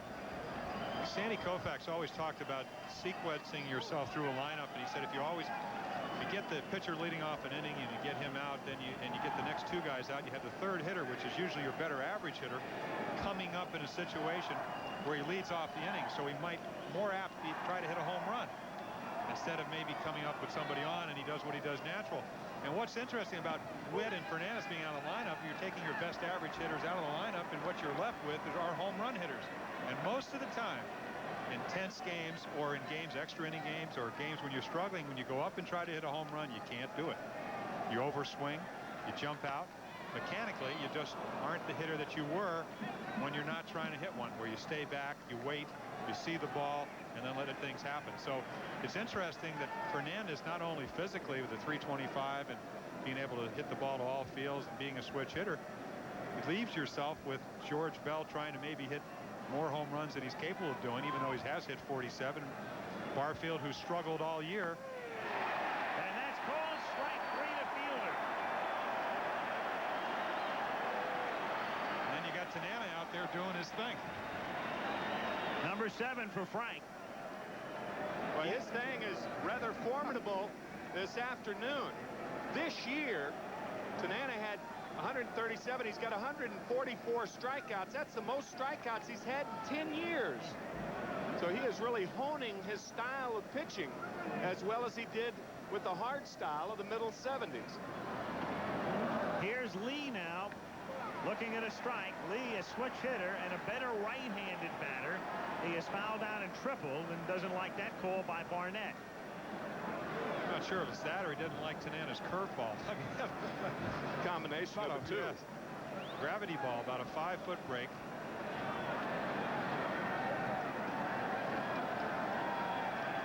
He says, I want a high-away fastball like last time so I can triple again. That's an octopus, which for years in Detroit has become a tradition at the Red Wings games. For as far back as I can recall, they've always done that. I think at the final game of the Red Wings season. Boy, that was that baby came out of 20,000 leagues beneath the sea.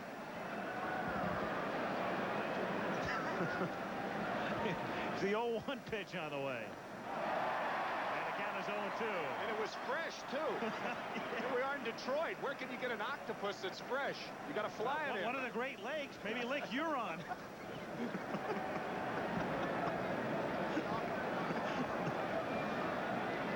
Or hard by Lake Ontario off the Toronto shore. Here's the 0-2 pitch. Hit high in the air to right field. And Herndon makes the catch. So we could go on all afternoon, and maybe the last living, what do we call it, octopi in Lake Erie. Who knows? Right. Superior or Michigan as well. 2 down, and it will bring up Orge.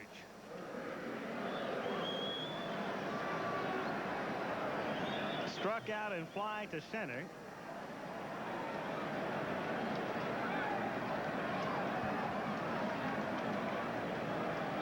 Two down, bases empty.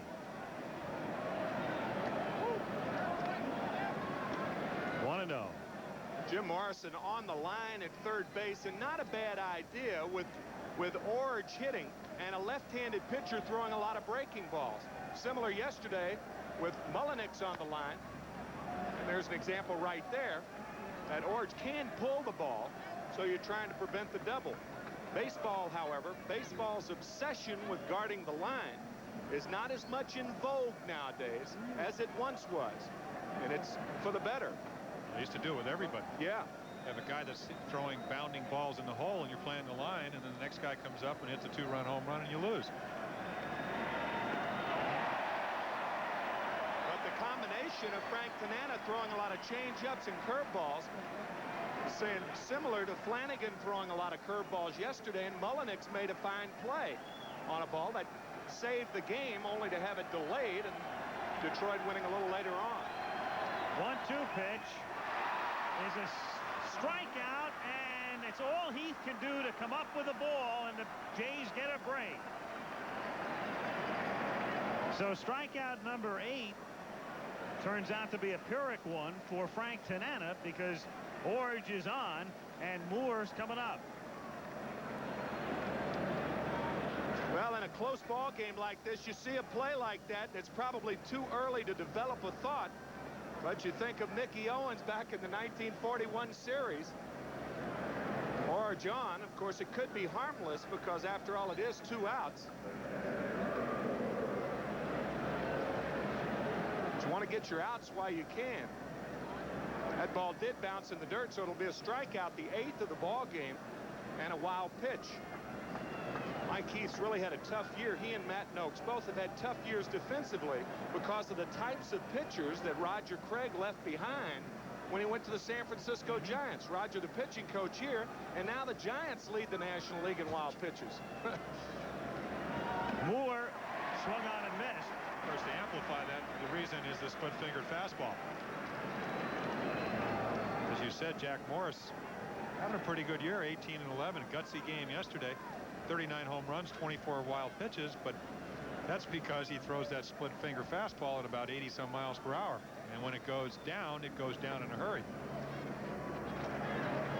You almost have to shovel the ball out. I mean, it's almost like the drills you do in spring training. Obviously, you did for 4 decades, Timmy. Don't remind me.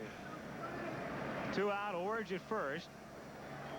And he has to block that one, and the count is 1-1. Tying run at first base. 2 out. We're in the 7th inning. 1-0 Detroit. Heath readjusting his shin guard. Tigers, remember, were a game back when this series began. They had to win a big game Thursday against Baltimore to make it a game behind instead of 2. There's Orge, the runner at first. And then 2 one-run victories Friday and yesterday. That's hit into left field for a base hit.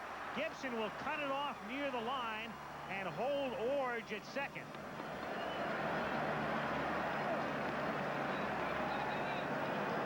So the strikeout and the wild pitch, and the inning is prolonged, and here comes Liriano.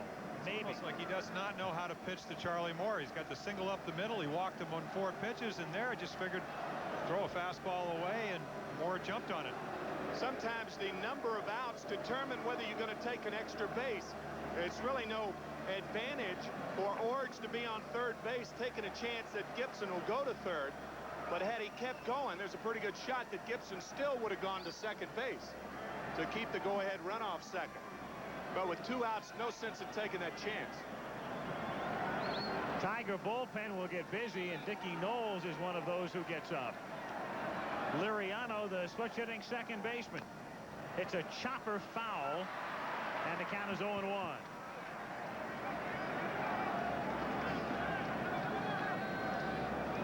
Mark Thurman and Dickie Knowles in the bullpen. Thurman, the left-hander. And what's happening with the Tigers, it's pretty interesting. Henneman's their main man right now, but he's pitched 5 innings in 2 days. And Sparky Anderson saying before the game he could use him maybe for an inning. Maybe. And Hernandez has had a real rough year. So it's Knowles and Thurman at the moment.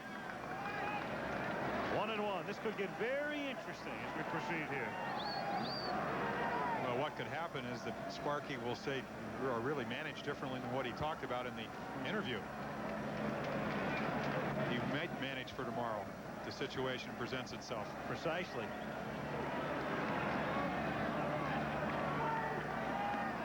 Two and 1 the count. Well, also that pass ball or wild pitch, I believe it was a wild pitch that allowed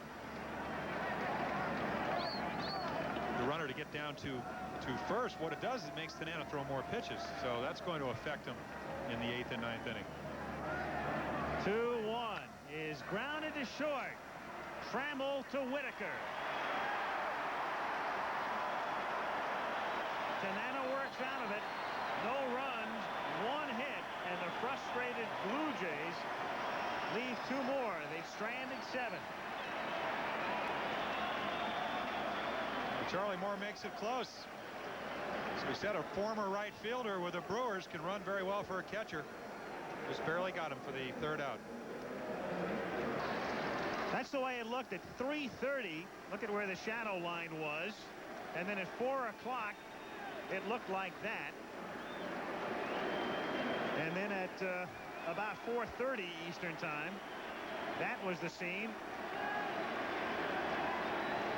And now live at 5:10 roughly, as we go to the bottom of the 7th inning. 1-0 Detroit. Larry Herndon's 2nd inning home run is the difference in the game, and Alan Trammell to lead off for the Tigers. 1-0 the count. Trammell, Herndon, and Lemon Jimmy Key missing. 2-0. Origin at third base. The reason he's in is because Trammell bunted earlier in the ballgame. He ought to be back in his position. There's no way in a one-run ballgame in the 7th inning Trammell's going to be bunting again.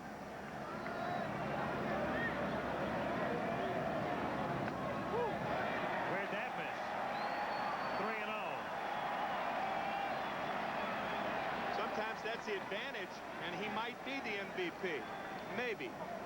But sometimes that's the advantage of laying down a bunt. Even though you make an out, you put all sorts of thoughts in fielders' mind.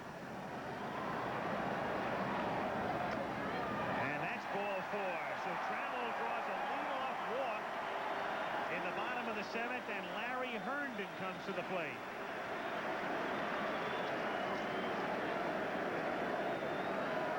Jimmy Williams unhappy over Barnett's calls. You can't directly argue a ball and strike or you'd be thrown out of the game, but you let him know something.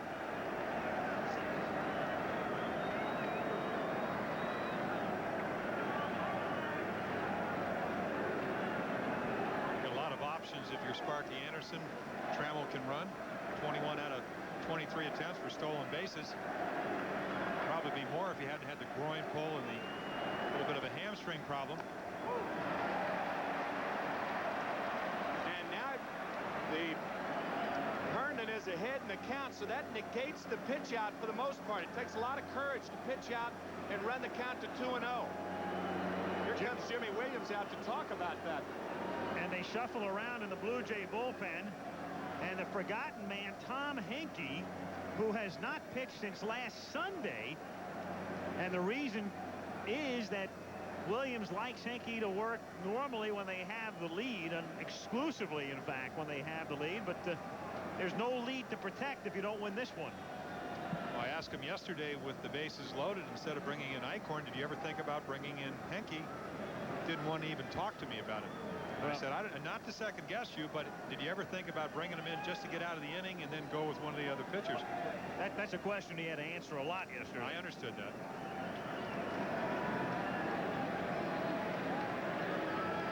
One ball, no strikes the count. Trammell at first base with nobody out in the bottom of the 7th inning.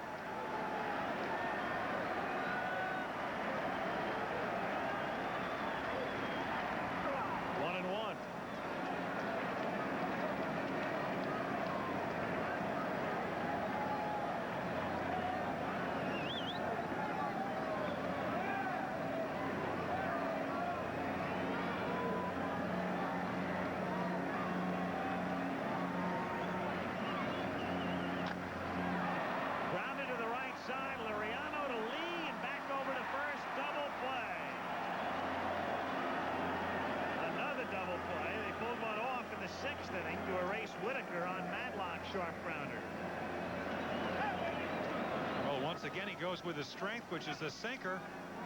As Timmy said early, tailor-made, just a couple of hops to Liriano, and then Manny Lee's arm takes care of the rest. Again, the sidearm delivery, making sure that Trammell gets down. 2 down, and Lemon is the batter. Foul away. What's interesting with Jimmy Key, only 3 Tigers have hit the ball in the air today. Gibson, a soft pop-up in the 1st. Heath fouled out in the 5th. And then the one mistake, and that's the ball game right now. Herndon's home run. Everything else has been on the ground. There's a swinging bunt. That's a bad play. 2 out, nobody on. You're bunting, really leaving it up to the next guy to get the extra base hit. Bad play. Especially when you have the power that Chet Lemon has. He's got 20 home runs. You're in the best hitting part, among the best hitting parks in baseball, and you're going to bunt 2 out, nobody on? No way. And then dive headfirst into first base, right? Lemon goes down on strikes, and that's the end of the 7th inning. We go to the 8th. Mosby will start it off 1-0. Here's what we have in the NFL. Steelers win over Atlanta. Indianapolis destroys Buffalo. Tampa Bay knocks off Detroit. Cleveland beats New England. San Diego beats the Bengals. Bears rout Philly. New Orleans routs the Rams, and Washington beats St. Louis. Any upsets? You tell me. Unconfirmed report, also only 4,900 here in Detroit. Yep. And it's not necessarily because the Tigers are playing.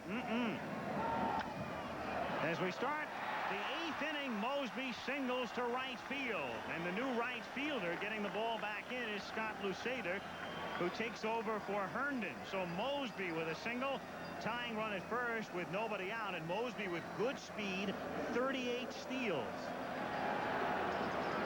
Bell is the batter. And it's Thurmond in the bullpen and Knowles.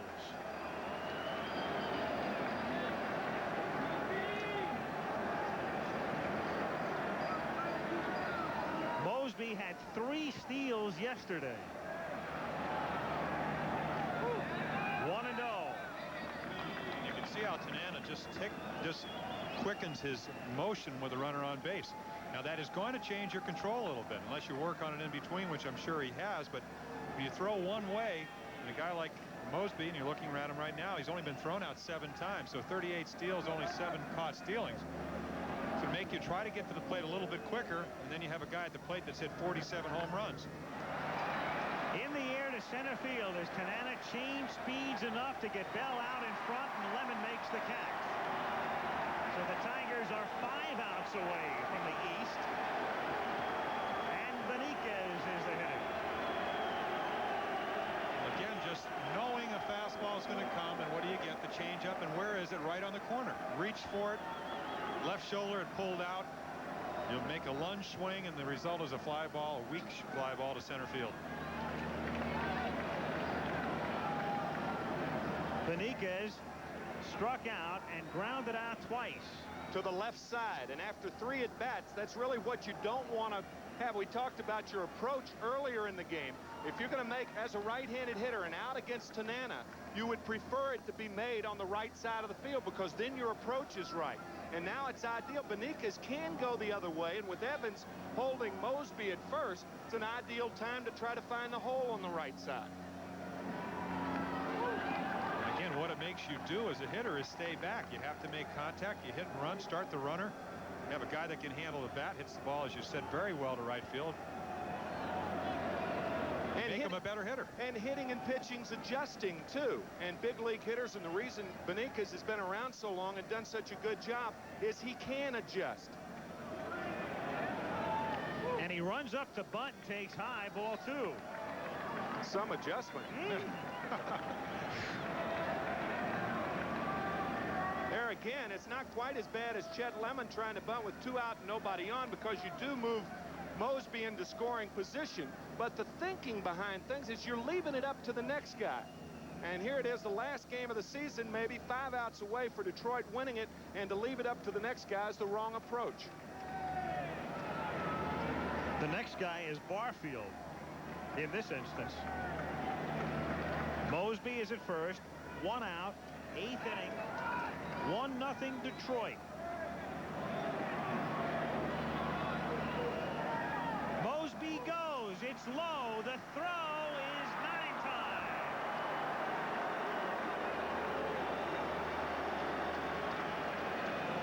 Decent jump. And he outran it. 39 steals for Mosby.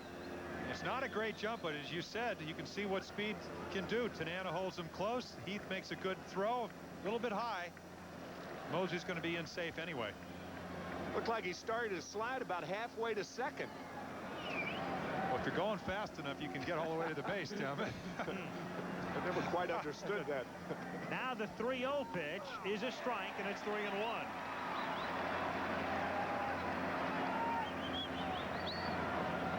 Mosby at second.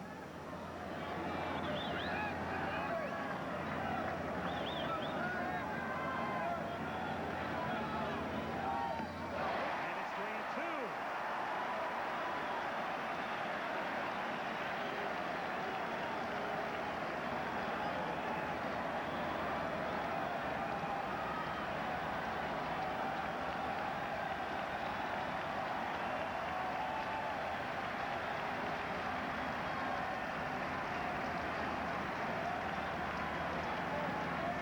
To the count. 1 out.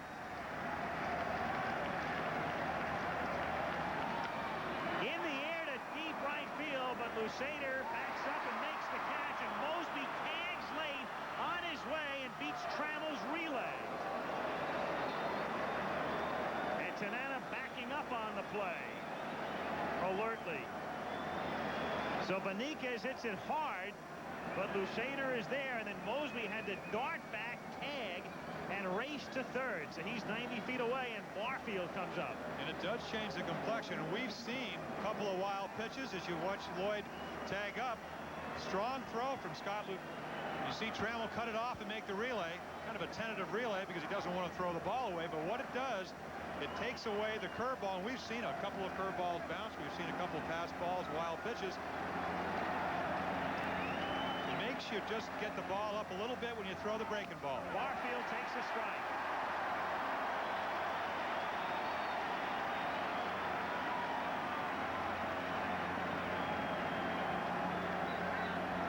Of course, Tanana has a number of options. He has that great changeup, which we saw right there.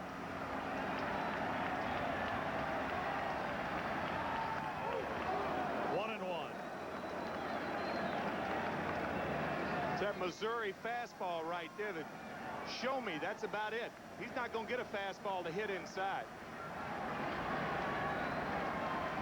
The purpose for that pitch was to throw a ball so he could go back out there with the changeup.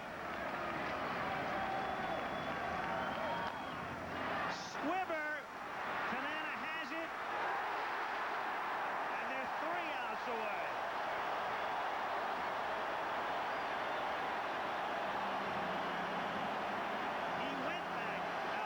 The changeup. And Sparky Anderson is 3 outs away from going to the playoffs for the 7th time as a manager.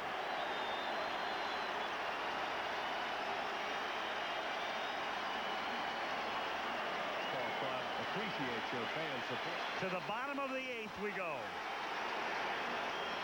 Detroit's finest making their presence known as they ring the field. The brooms are out. And this would be the sweetest of sweeps because it would win the East. It's 1-0 Tigers. Bottom of the 8th. Evans, Morrison, and Heath. Jimmy Key has made 1 mistake today. 0-1. Herndon's home run is the difference. When the Blue Jays batted the 9th inning, 6, 7, and 8, the spots occupied by Cecil Fielder, Manny Lee, and Garth Orge. Not where Williams wants to be in his lineup.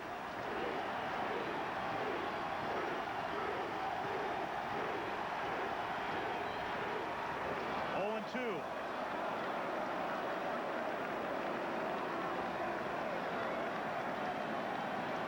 This game certainly does dredge up emotions. I remember back in '74, one bad pitch. It was to Sal Bando, and really wasn't a bad pitch. 3-2 fastball, solo home run in the playoffs. 1-0 loss. You just never really think that one home run is going to beat you, and usually it doesn't. Especially at Tiger Stadium. Well, going back to the '84 playoffs, the great Milt Wilcox and Charlie Leibrandt, 1-0 to get the Tigers into the World Series. And Evans has gone on strikes. I can't imagine that Jimmy Key has pitched more than a handful of better games in his career than today. But will this ever be sour if they don't score in the 9th?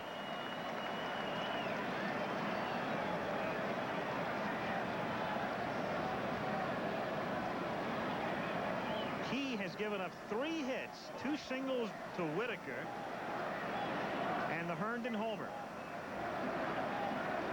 Jim Morrison, 1-0.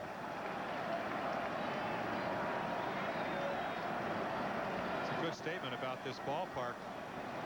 Timmy mentioned the 225 home runs. In most ballparks, with the exception of Fenway, that is an out.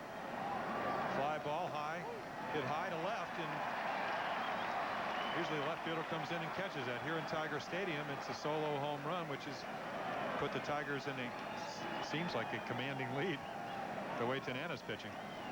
These things have a way of changing rather dramatically. 3-0 the careful with Jim Morrison. You know, likes the ball up out of the plate, home run power. Tried to stay out of that area and hasn't been able to do that. As Keys knows, the way that Toronto is hitting, he cannot afford to give up any more runs. And for that reason, with the bottom part of the order coming up, Mike Heath on deck, I'm surprised he was taken all the way there. 3-1. Anderson also has Henneman now up in the bullpen.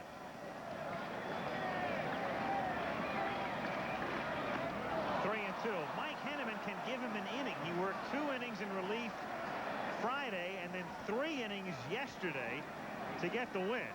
And he's the closer, and there he is. And Sparky can't afford to wait to get Henneman up in the 9th inning.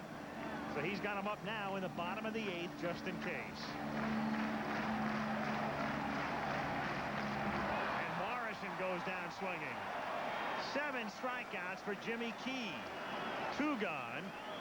And here's Heath.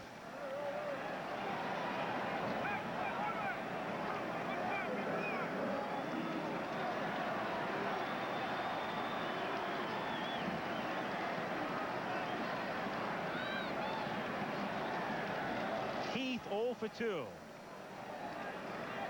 Strike.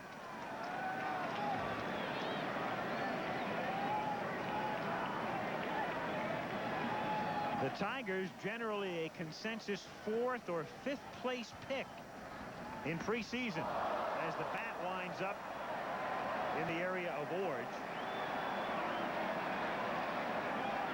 0-2. The Blue Jays, who had a 3.5-game lead after last Saturday's confrontation with Detroit, and they were 3 outs away from a 4.5-game lead. But then Gibson hit the home run. The Tigers won the game in extra innings. And now that collective look tells you all you need to know.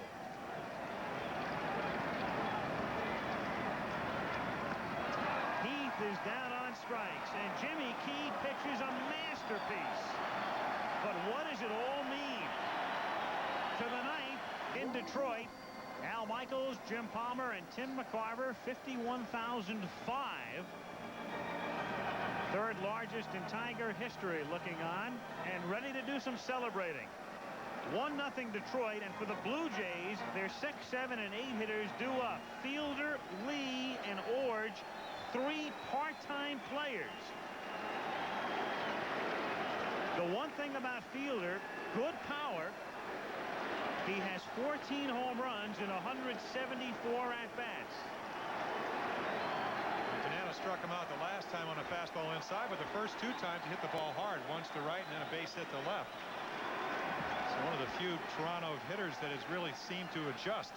Last time Tanana just outpitched him, made a great pitch on the inside corner for the strikeout. Let's see what he does here.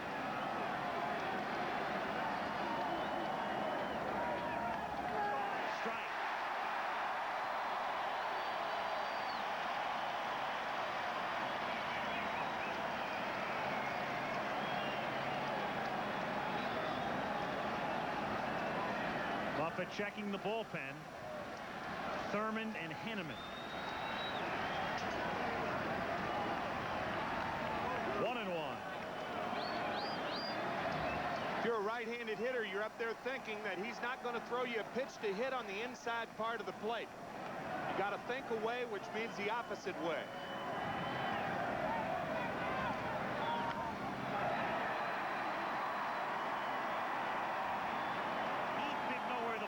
It was a little squiver off to the right side. Mike thought it might have been a pop-up.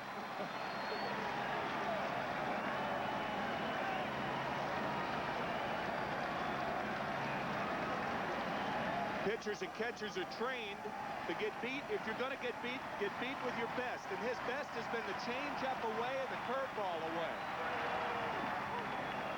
2-2. The only time he has come in with a fastball is when he's had 2 strikes and been way ahead in the count. 2-2.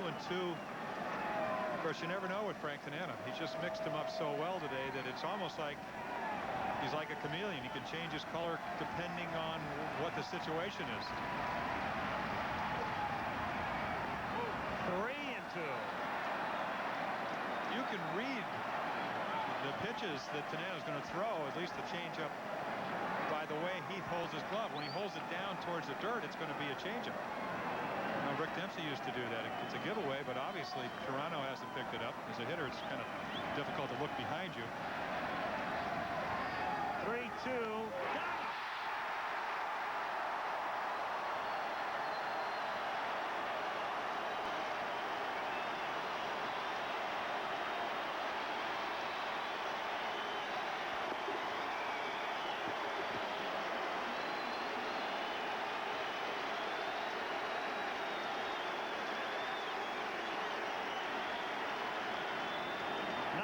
Strikeouts. Manny Lee.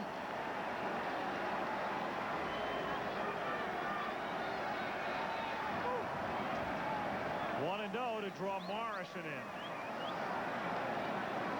How fast do you think that fastball looked after 5 consecutive breaking balls? About 100 miles per hour? Yeah, right.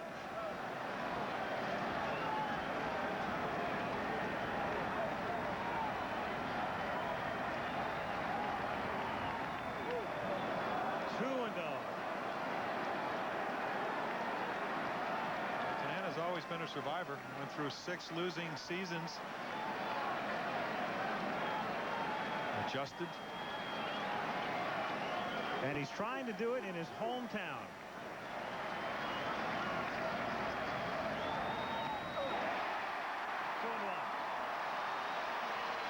Surviving's one thing. Being picked up by the Queen Mary is quite another. Doing more than surviving today, I'll tell you. 2-1 pitch. 2-2.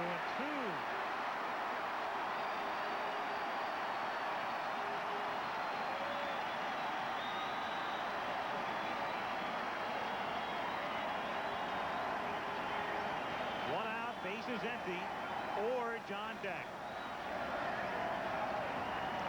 1-0 Detroit. Chopper to Morrison. Scoop by Evans.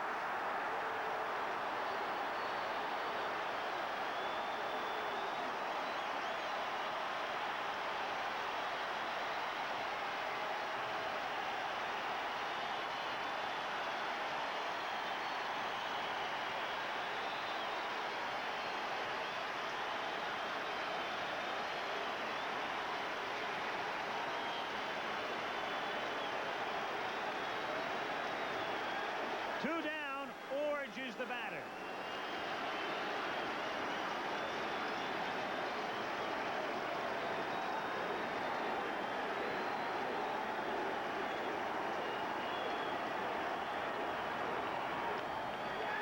Little squibber, and the Tigers face the Twins.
today belongs to Frank Tanana and Larry Herndon.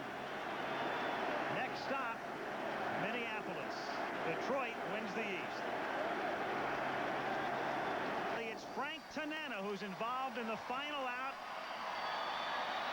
And the Detroit Tigers beat the Toronto Blue Jays 1-0 to sweep the series and win the American League East.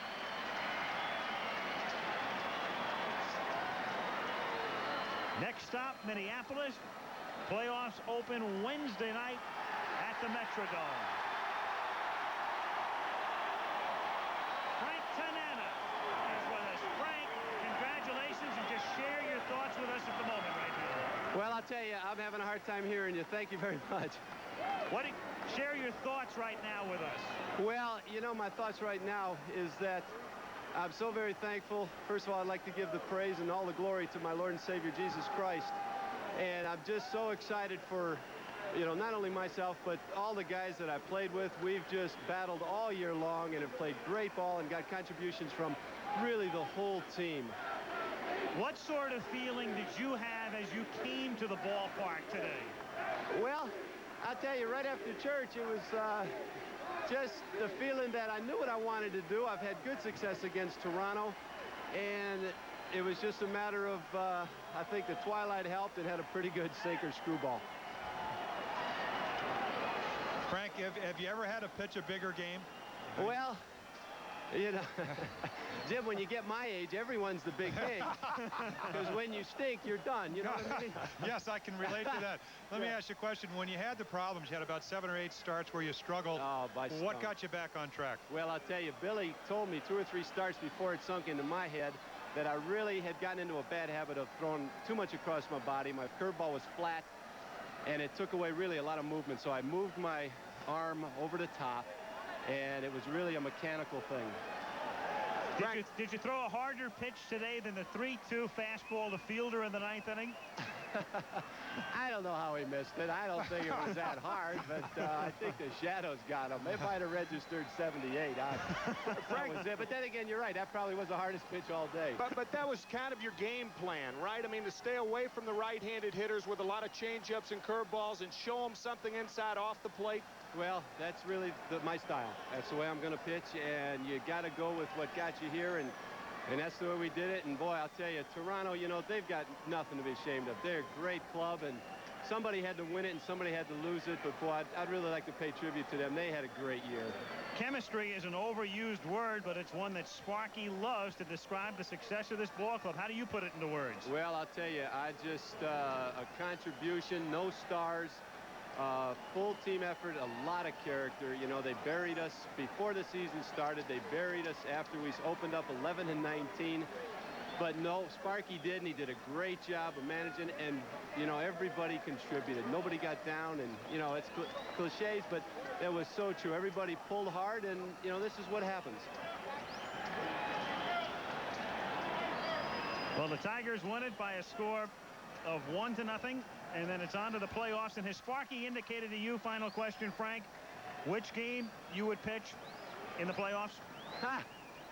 No. We were probably, he was worried about today, knew who was going to throw tomorrow, and I think he'll just sit down and work out that in the near future. But we might be looking at you in game 4 the way it looks right now. Well, just give me the ball. I go when he tells me, Frank, it's your turn. Frank, I think you're liable to get it, too. Excuse me, Al. Frank, I've seen you pitch 2 times. You pitched a Monday night game. You shut him out 3-0. Won today, 1-0. You're on your own in the playoffs because we don't do the. Well, you won't see us till the World Series. I'll tell you what, if you're not busy, I'll just fly you in, Jim. Okay. Frank, congratulations. Well, thank you, guys. Appreciate it. Okay. Frank Tanana, the man of the moment, the man of the hour in Motown, where the Tigers win the East and will return to Tiger Stadium in just a moment. Yeah. Thank you, Jack. All right, appreciate it. Thank you. Frank Tanana's here. Matt Noakes, come in here. You too. Had a great year. Yeah, so the top dog had another top day, huh? Well, I don't know. You know, we just we got it done. We got it done. And Bernie, I'd just like to give praise and glory to my Lord and Savior, Jesus Christ, right now, who's allowed me this moment And to him be the glory. It's been a great year. What were you throwing out there today? You look terrific. A little bit of everything. It was my usual. Just slap here, slap there, and every once in a while, one in the 80s to keep honest. You ever pitched a bigger game in your life? Was there a bigger game in your career? Well, it's tough.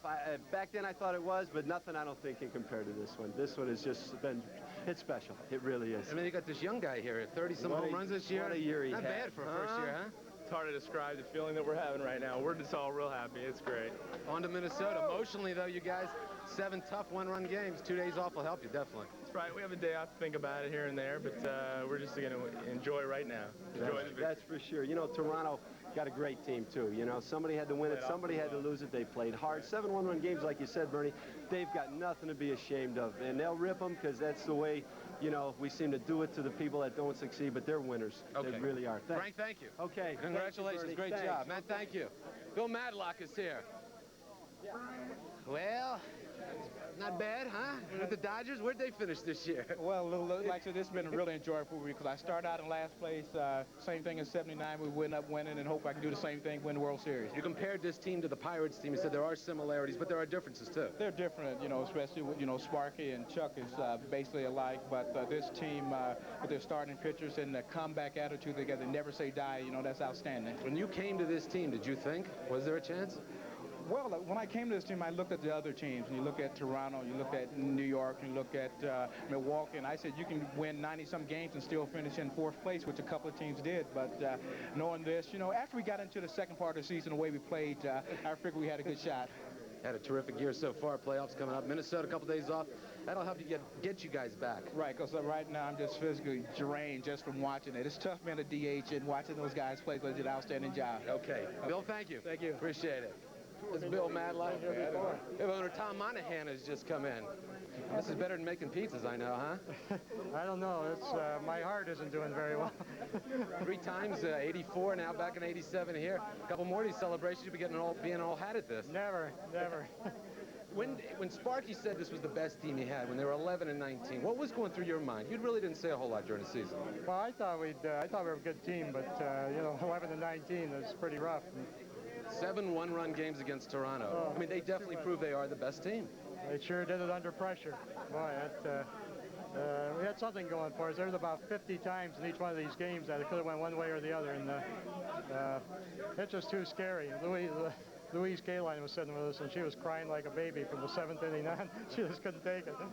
How do you celebrate tonight? Throw a couple pizzas on and go? First, I have to get over this numbness. I'm so numb, I can't think, I can't move, and it's incredible. Okay. Tom Monahan, thank you very much. Congratulations. Thank you. Tom Monahan, the owner of the Detroit Tigers, who have won the American League East. 1-0 winners today over the Toronto Blue Jays. Hey, come right in here. All right, good. How are you? Fine. Not bad for first go here, coming up from Toledo. Excuse me, we're getting a Scott, this is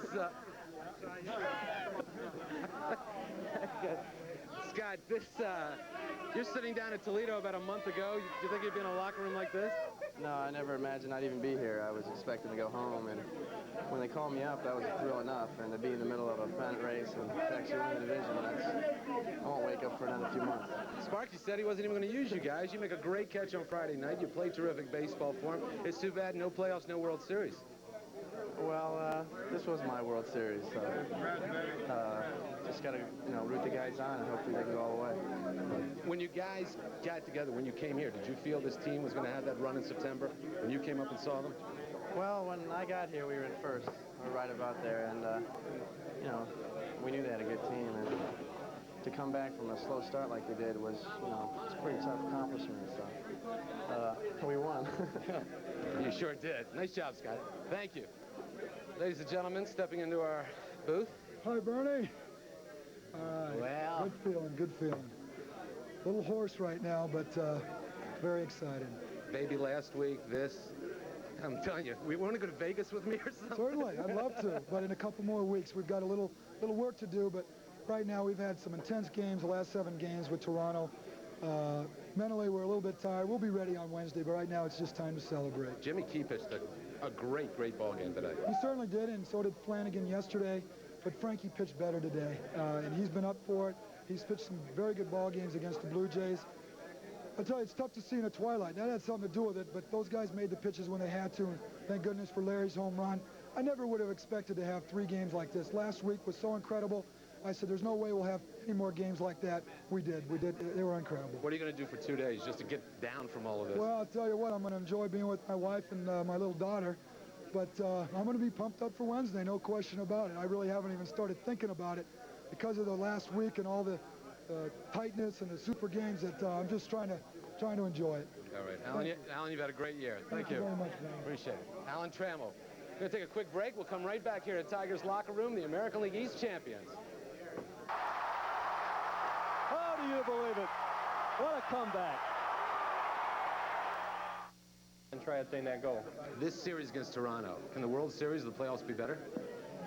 That's hard to say. We'll have to play the games. First, we have to beat the Twins to have the right to go on to the series, and we'll find out. But I think everybody would prefer 7 laughers in our favor, but it just doesn't happen that way. The competition's why we play the game, and it was great competition, and fortunately for us, we had the last laugh. It was, if we look back a week ago, last Saturday night, I think everybody would have told us we were all crazy, because quite a few of us were saying that we were still going to win it. I think a lot of us thought we were crazy, but we really did believe it, and I think that we knew after the game Sunday, when we came back and won that game Sunday, that we were a never die team, and we knew that we had an opportunity to control our own destiny in this 3-game series this weekend. But you're the one who also said Saturday night, maybe we're setting the biggest bear trap of all time, and then hit the home run on Sunday that kept this thing alive. So I guess we did. It's a good feeling. Oh, a great feeling, I would imagine. Coming out of spring training, the team played so poorly in Lakeland. You're on the injured list, gone for 6 weeks. Did you ever believe, honestly? Well, yeah, you do, because like I told you guys many times, if you don't believe that right out of spring training, regardless of how poor of a team you are, there's no reason to leave spring training, and why even play. There were quite a few of you experts, though, that told us in spring training that we were going to finish much farther down the ladder than we did. But there are many experts out there, and you're all welcome to many of your opinions. But you know, what we had to worry about was what we believed was within ourselves, and we have a good chemistry here, and we all get along well, and we all fought 100% hard every game, and that's why the big man upstairs determined that we'd have the right to go on and try and win a pennant. Okay. All right. Going to Minnesota. Gibby, thank you. My pleasure. Enjoyed it. Thank you very much. Kirk Gibson. We're done for the moment down here. We're going to go upstairs where George Kell and Al Kaline are standing by. Gentlemen, it's all yours. Okay, Bernie, I like what the Tigers said. I liked especially what Frank Tanana said. A lot of people are going to rip the Blue Jays because they lost, and that's the way we do, people. When they lose, why we get on them, and Frank Tanana gave them all the credit in the world, and I do too. I think the Blue Jays got a great ball club, great organization, and Al, they showed a lot of heart. Oh, they certainly did, and every game decided by 1 run. You know, it sort of took us all by surprise that they went down so easily in the 9th inning, because we were, you know, sort of halfway suspecting something like up in Toronto, because these guys never say die. They're great guys. They battled real hard. And then, but the Tigers just happened to come out on top. But exciting 7 games between the Tigers and the Toronto Blue Jays. Okay, here's the way it went today. The Tigers had 1 run on 3 hits, no errors. The home run by Herndon, the winning run. Frank Tanana, the winner. He's won 15, lost 10 on the year. The Blue Jays had no runs, 6 hits, no errors. And Jimmy Key, nothing to be ashamed of at all. Jimmy Key takes the loss. He's won 17, lost 8 on the year. For Al Kaline and Bernie Smilovitz, this is George Kell. We want to thank you for being with us all year long during this most successful baseball season. Once again, the final score, the Tigers 1, Toronto 0.